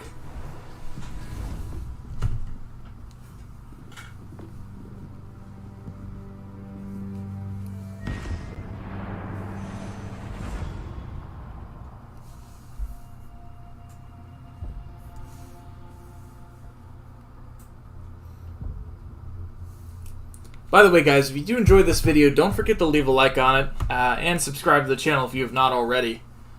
It definitely helps us out. I am going to be dropping a Republic Day 1 review, so be on the lookout for that. I'll probably end up with the first one, honestly.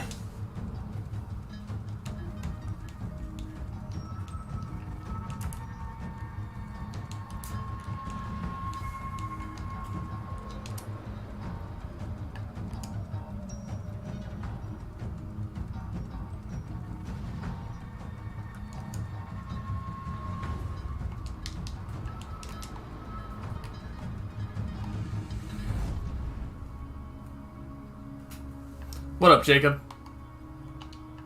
So, we have fairly long-range torps. Usually, in these games, destroyers will flood that area, so I'm just going to go ahead and launch them. I don't have any other use for them, and I know they have pretty good range. You know, so there's a chance they hit something. And it doesn't cost us anything, so might as well.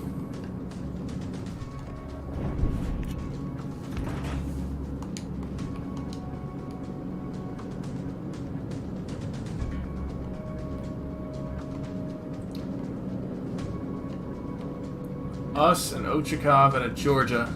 Oh, speaking of, that right there is the only ship in the game, soon to be anyway, once we no longer go against legendaries with the introduction of Tier 8.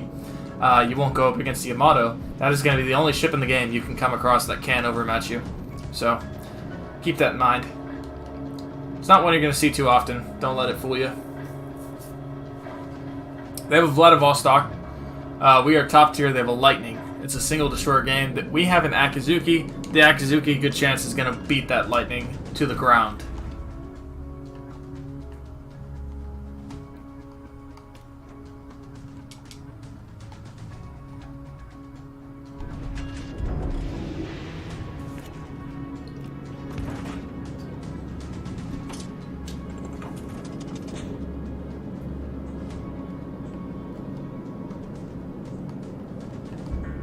There's that Colorado.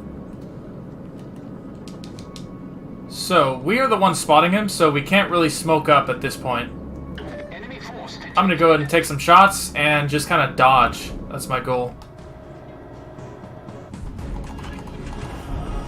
They both shot the Ochakov.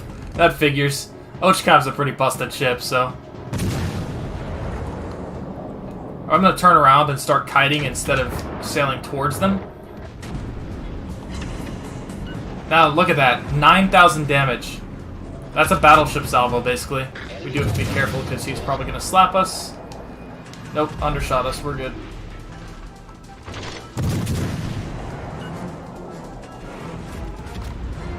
Belfast 43. We're going to go ahead and smoke up here because now we're not the thing that's spotting them. And we kind of beached ourselves. 7K. We're shooting this guy other than instead of the battleships because he is a radar cruiser, so he's higher priority. He has more ability to impact the game.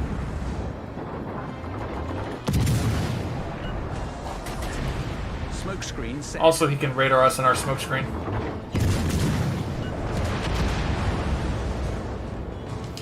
Now, you might be wondering where are these ships coming from that I did not see you go over. Well, they're premium ships.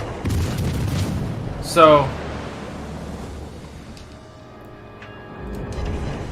okay, we're good there. They were either bought in the store under the premium section, or they were campaign ships. If you are wondering what to buy, if anything, the campaigns are by far the best value. They give you ships, they give you gold, they give you premium time, and they give you consumables, all kinds of stuff. And usually the ships are insanely good.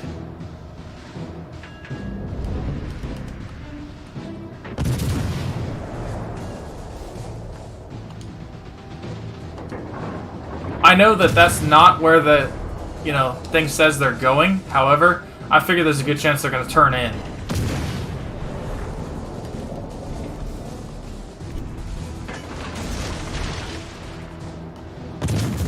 So, because we have tiny guns, these are 155s, they have great AP, but they're tiny, so we're going to shoot the superstructure instead. That's our best chance of getting hits, getting damage. Enemy cruiser sighted.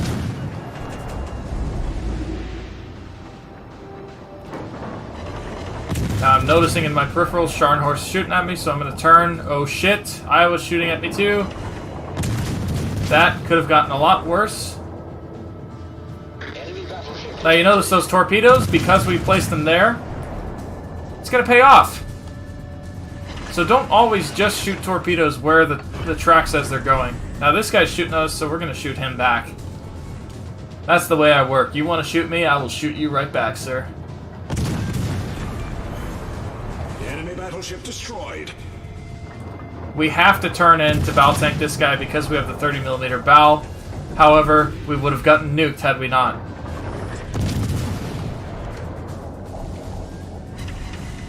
Right there.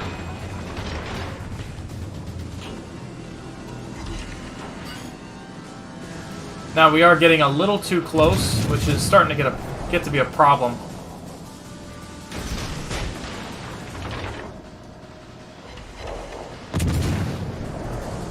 Oof. Hopefully he gets torps off. Nope.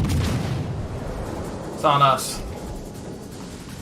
So at this point, we're going to try and close the distance and try and torpedo the Iowa.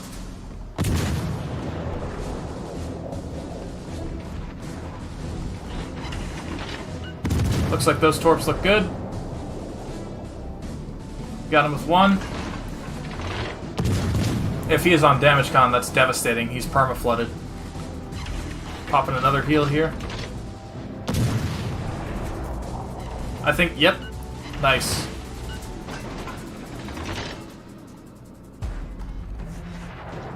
Now this guy does not overmatch us, so he has nothing to do but sit there and wait for his death. We destroyed an enemy battleship. He did get us pretty good through the gun there. So we've got left side torps loaded.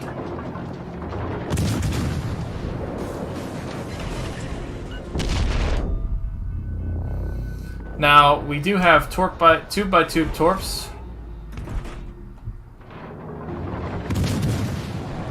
We only have 3 of them. He got us. We're gonna get him, though.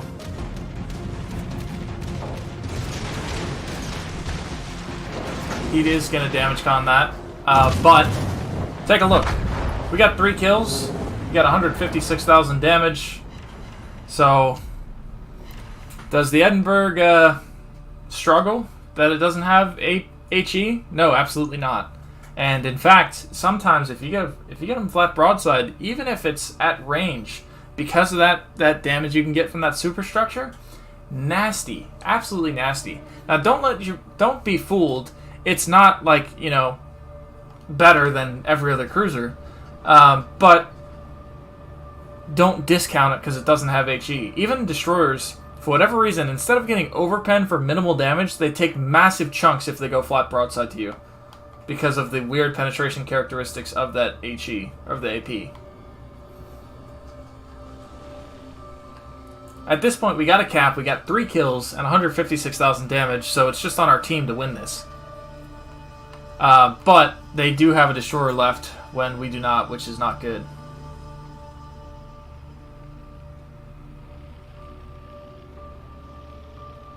That was a good chunk. He hit him in the superstructure.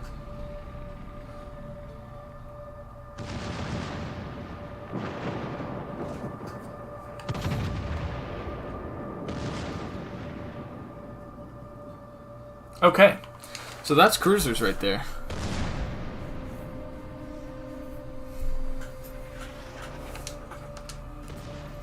Next up, let's do a destroyer for you guys.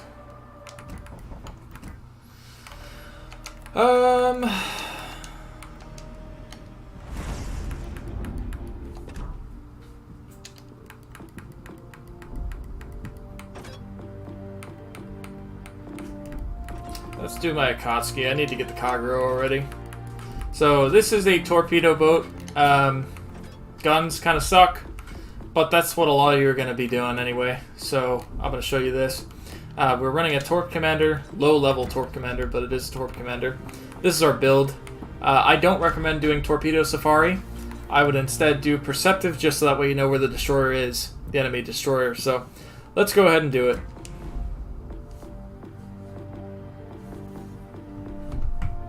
Alright, I'll catch you later, Jacob.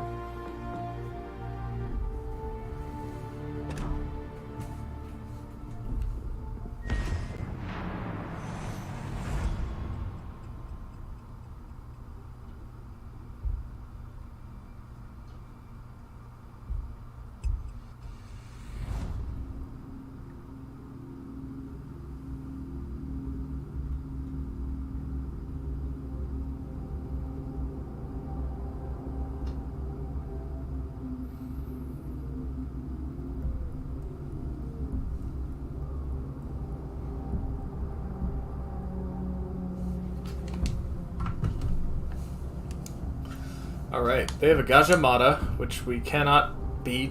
Well, we might be able to. Kid, we cannot beat. Black, we cannot beat. This is the problem with the torpedo boat destroyers, because you go up against a jack-of-all-trades destroyer, and you're in deep shit. So, take a look. We have 10-kilometer range on the torps. We're located, and you also see the little ring that's pointing outwards. That's telling us where the nearest thing to us is. They have the same located emblem as we do. Usually this is a skill that is only on American light cruisers, American cruisers, if they pick the right commander, or on destroyers, or Russian cruisers. I'm going to dump torps into the cap, just on the off chance that we hit something. We have a King George and a Bismarck backing us up. So because I'm in a torpedo boat, I have to play very passive. I'm still going to spot, and I'm still going to go get those destroyers when I can. But I can't just go out and take them on in a gunfight, because I will lose without help.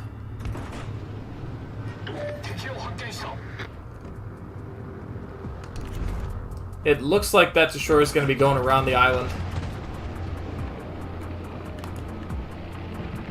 If somebody has a shot on that guy, he's going to get screwed up.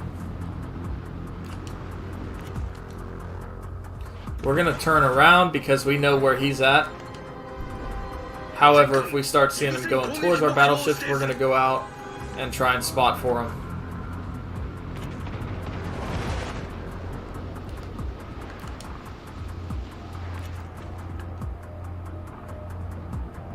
No shots on battleships yet, so we're still launching torps at where we think the destroyer is, hoping to get a torpedo on him. We don't know what it is, but we do know we can't beat it. The Kid.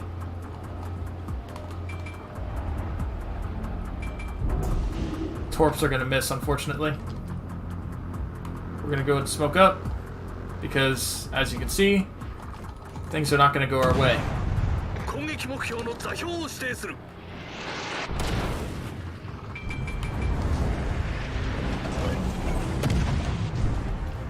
So, that's the problem with these destroyers, man. Especially at high tier, I don't recommend running them.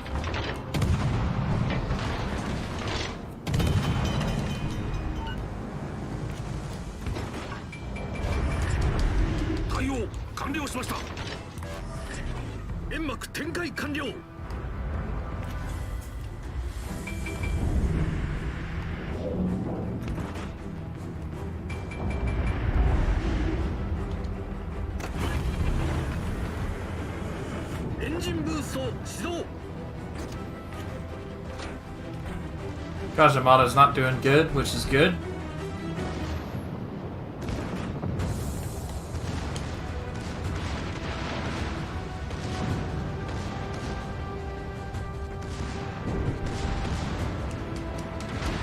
So now we're going to try and torpedo the battleship. We're going to space out the torps a little bit. That's good.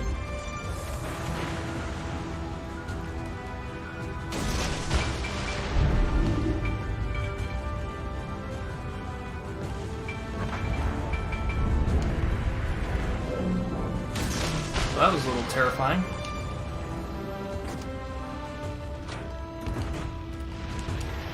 Somebody shoot this guy, please. Don't let him get away with that.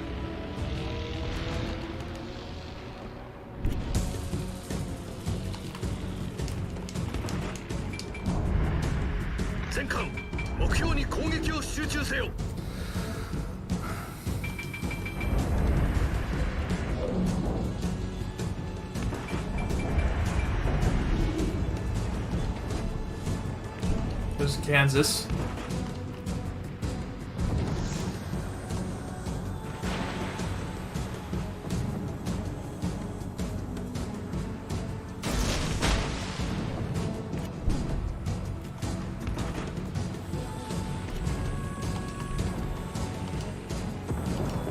That's not gonna hit.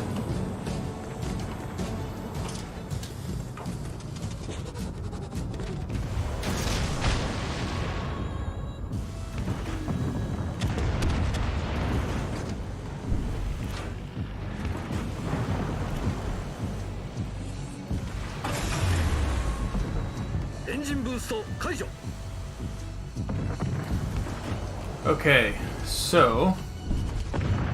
Oh, we just saw the... What the fuck? What an idiot. Shooting at our destroyer? Oh, never mind. Shooting at somebody else, I guess.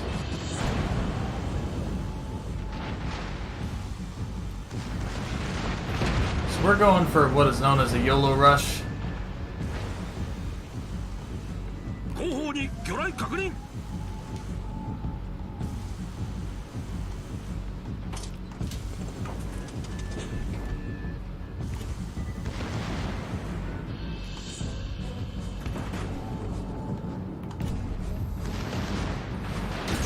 Don't really recommend doing that a lot, but we had an opportunity.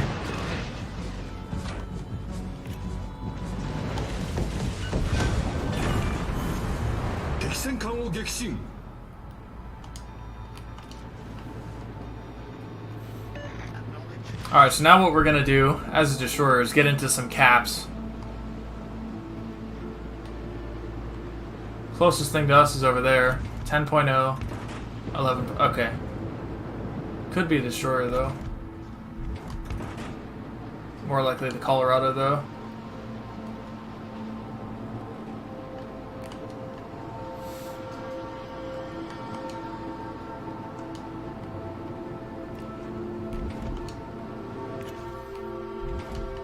So we've got two options. One is get into this cap. Two is get out there and defend that cap. They already have a Benson out there doing it. And there are a lot of juicy targets out there. But...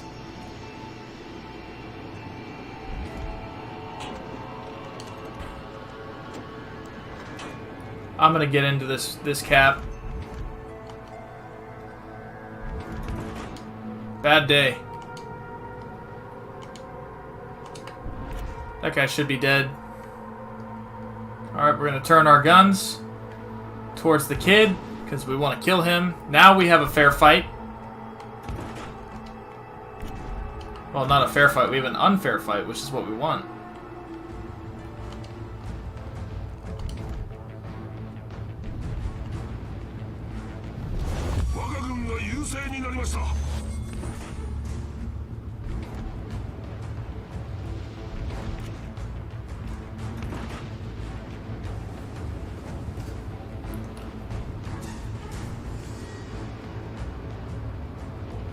The destroyer is a higher priority target to kill than the battleships. So, it looks like he may still just be sitting in that smokescreen, so we're just going to dump torps at the smokescreen. And demonstrate, hopefully, why you don't just sit in a smokescreen. We want this cap first, because we've already invested all this time into it. There we go, cap's ours.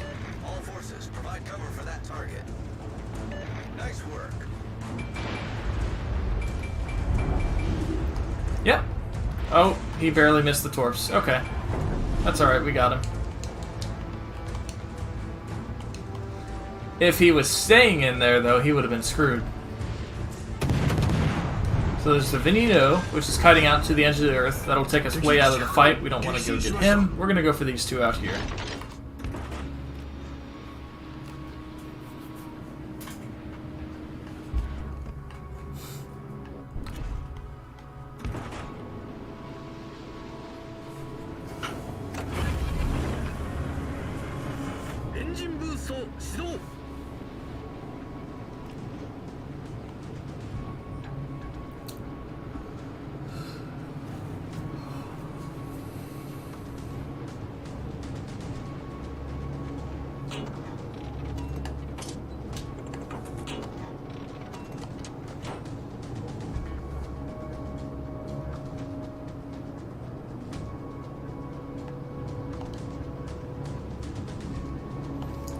I think we're gonna end up winning on points because we've dominated the caps.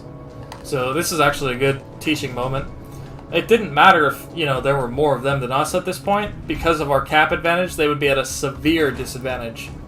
And we're just gonna win on points. You can get points by killing enemy ships, but you don't. You can take away the enemy's points, rather. So, either way, you're still going to want to get into the caps.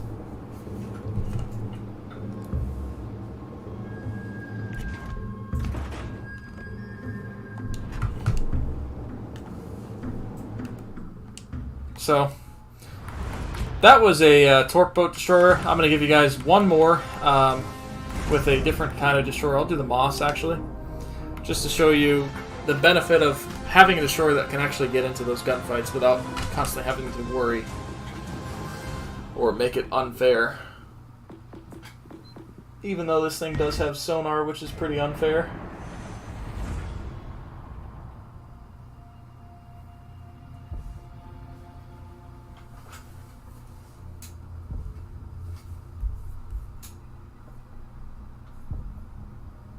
And then we will have a 2-hour tutorial which will just about cover it, I think.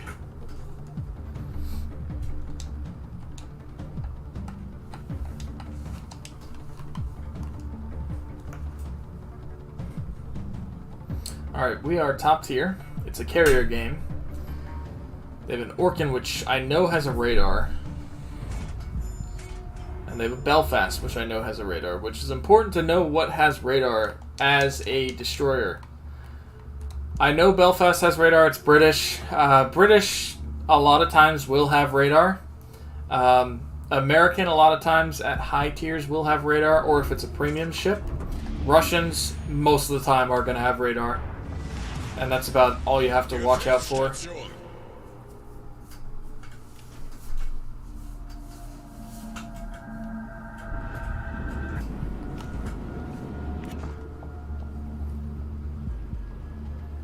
We're located, so pretty good chance the Orkan is across from us. I think we can beat him in a gunfight, honestly. But we do have to worry about the carrier spotting us as well. So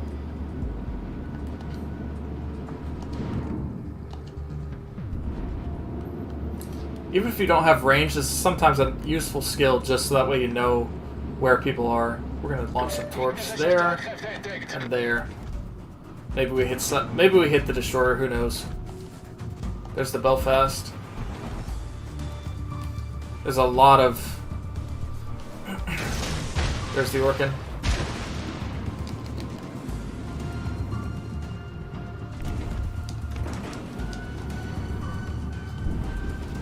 We know he's coming for us. And we know he's got a lot of friends to help him out, so... I don't want to get focused by him and the Belfast. Oh man, look how close we were to hitting this guy.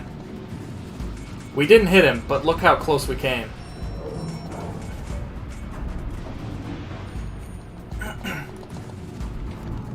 So we're going to go ahead and smoke up now and pop our sonar, because he is in sonar range of us.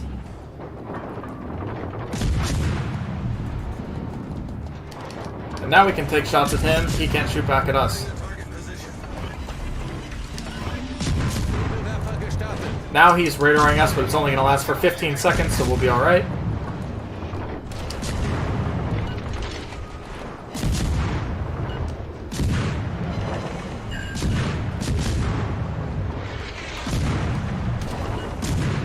Nice. Alright, and we're good. Now the Belfast and the carrier are the two main threats to us.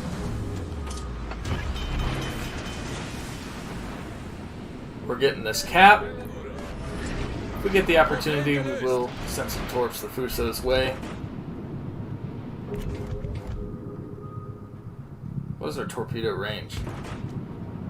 8.5. We're getting there.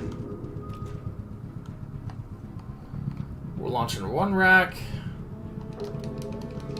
9, 8, 7, 6, 5, 4, 3, 2, 1. We're going to launch the other in hopes of perma-flooding him. So even if we don't kill him by the torps, the hope is that we will kill him by perma-flooding. Alright, now let's go ahead and pull back a little bit.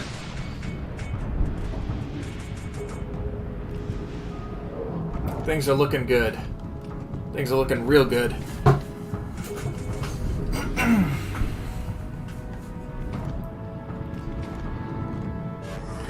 Looks like we're gonna get him with 1. Okay. So he could damage con that.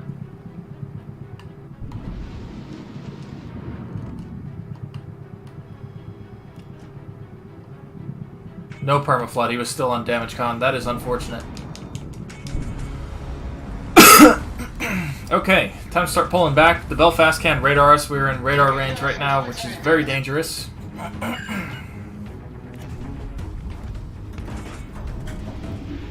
Miyoko we don't really want to tango with either. Maschinenboost aktiviert. I'm going to go ahead and load AP real quick. Sometimes, if you get a cruiser that gets nuked easily, you can take a quick little AP pot shot at him, or 2. Maybe a Citadel him. We did 2,000 damage there. Another 1,000.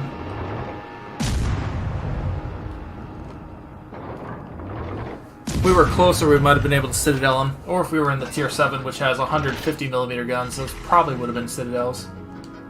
So back. Nah, let's stick with AP for now. Let's not get too close, though. We're going to disengage AA. He's going to be kiting, it looks like. That guy, I think, is AFK. Attention. Reporting the target position. Yeah. Let's just take some pot shots at him, then. Actually, maybe I shouldn't. Those torps are going to get him anyway.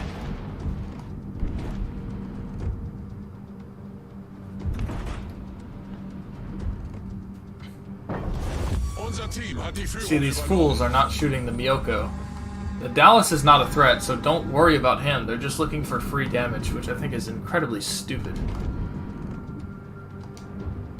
Oh, there he is. Well, that's not good. Might be too late for him, though.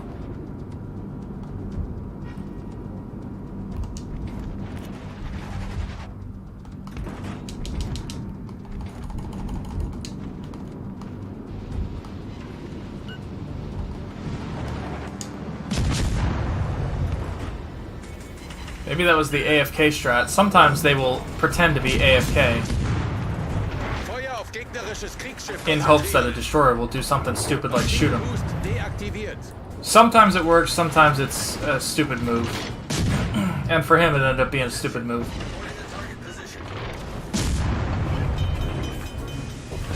Oh, that's not good. Wir haben einen gegnerischen Kreuzer versenkt. We're smoking up.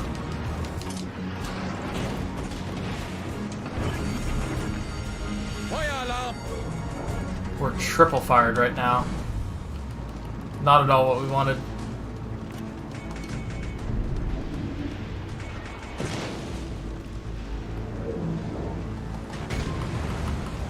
We're in damage con. Slowed AP real quick.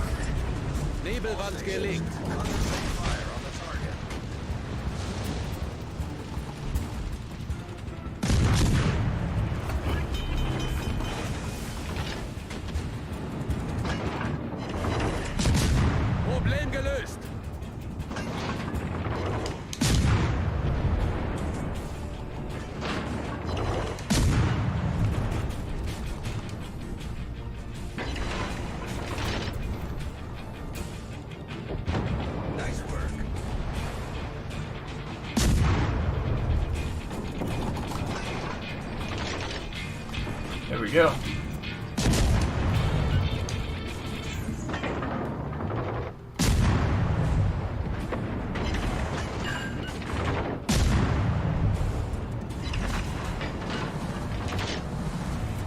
Alright, now we're getting into the cap. And unless we are incredibly stupid, the Belfast is the only thing that can now spot us, but the enemy team at this point is pretty well wiped, so...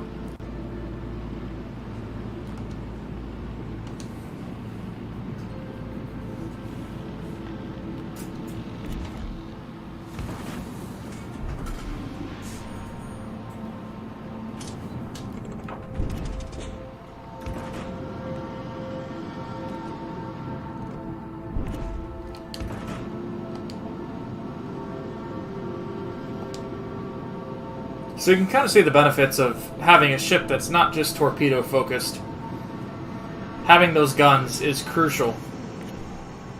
You know, had that Orkan not died when he did, who knows what would have happened.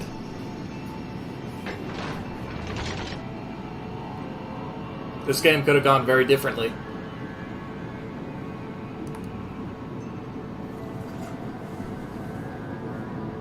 Even if they aren't torpedoing things, they have a very, very big impact just on the spotting, you know, benefits that they provide. Maschinenboost aktiviert.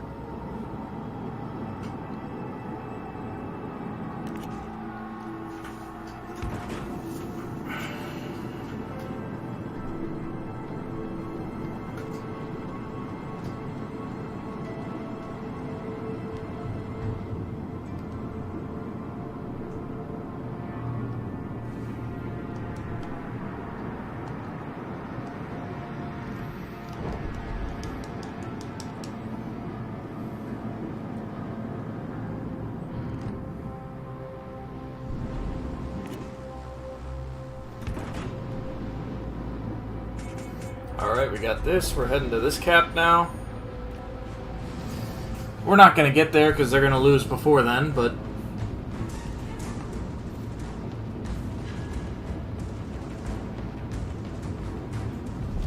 Unser Sieg ist in Sicht.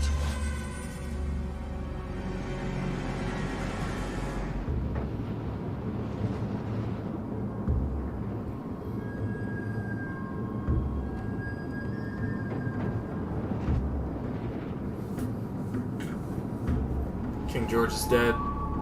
Oh, I guess not. As soon as he's dead, the game's over. It's over in like 30 seconds anyway, but... There it goes. That's game.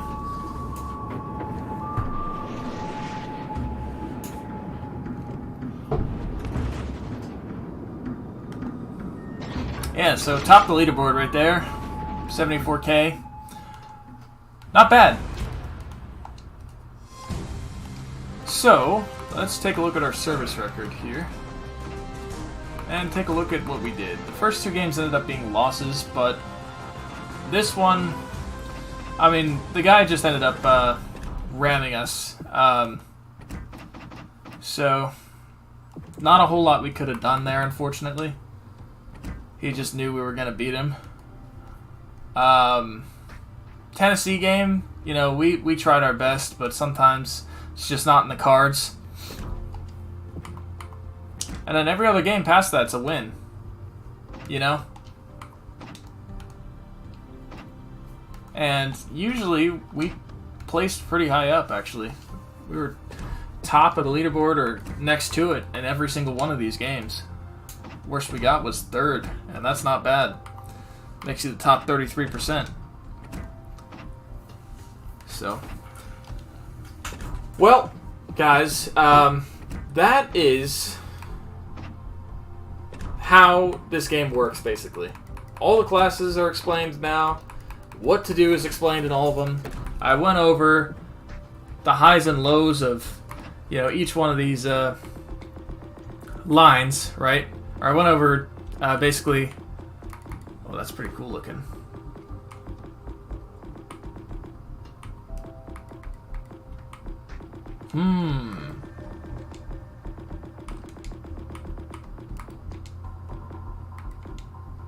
I might keep that. That's pretty cool looking. Alright. So, guys, I hope you have enjoyed this tutorial. Went over 2 hours. I do have, if you want more information, I have more tutorials up, but I wanted to redo the main tutorial just because those games weren't fantastic.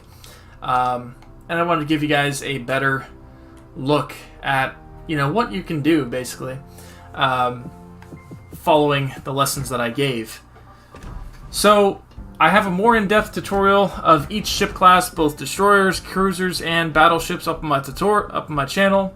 If you did enjoy, don't forget to subscribe to the channel, leave a like. Discord link is in the description. Be sure to check out my other videos, and watch out for my Republic review and probably the Soyuz review on Monday. But with that said, guys, I'm going to catch you guys in the next one. I may come back and stream in maybe an hour or so. Because I got nothing to do today. My girlfriend's busy. I gotta go to the gym, but that's it. So, with that said, I will catch you guys in the next one. Thank you for tuning in.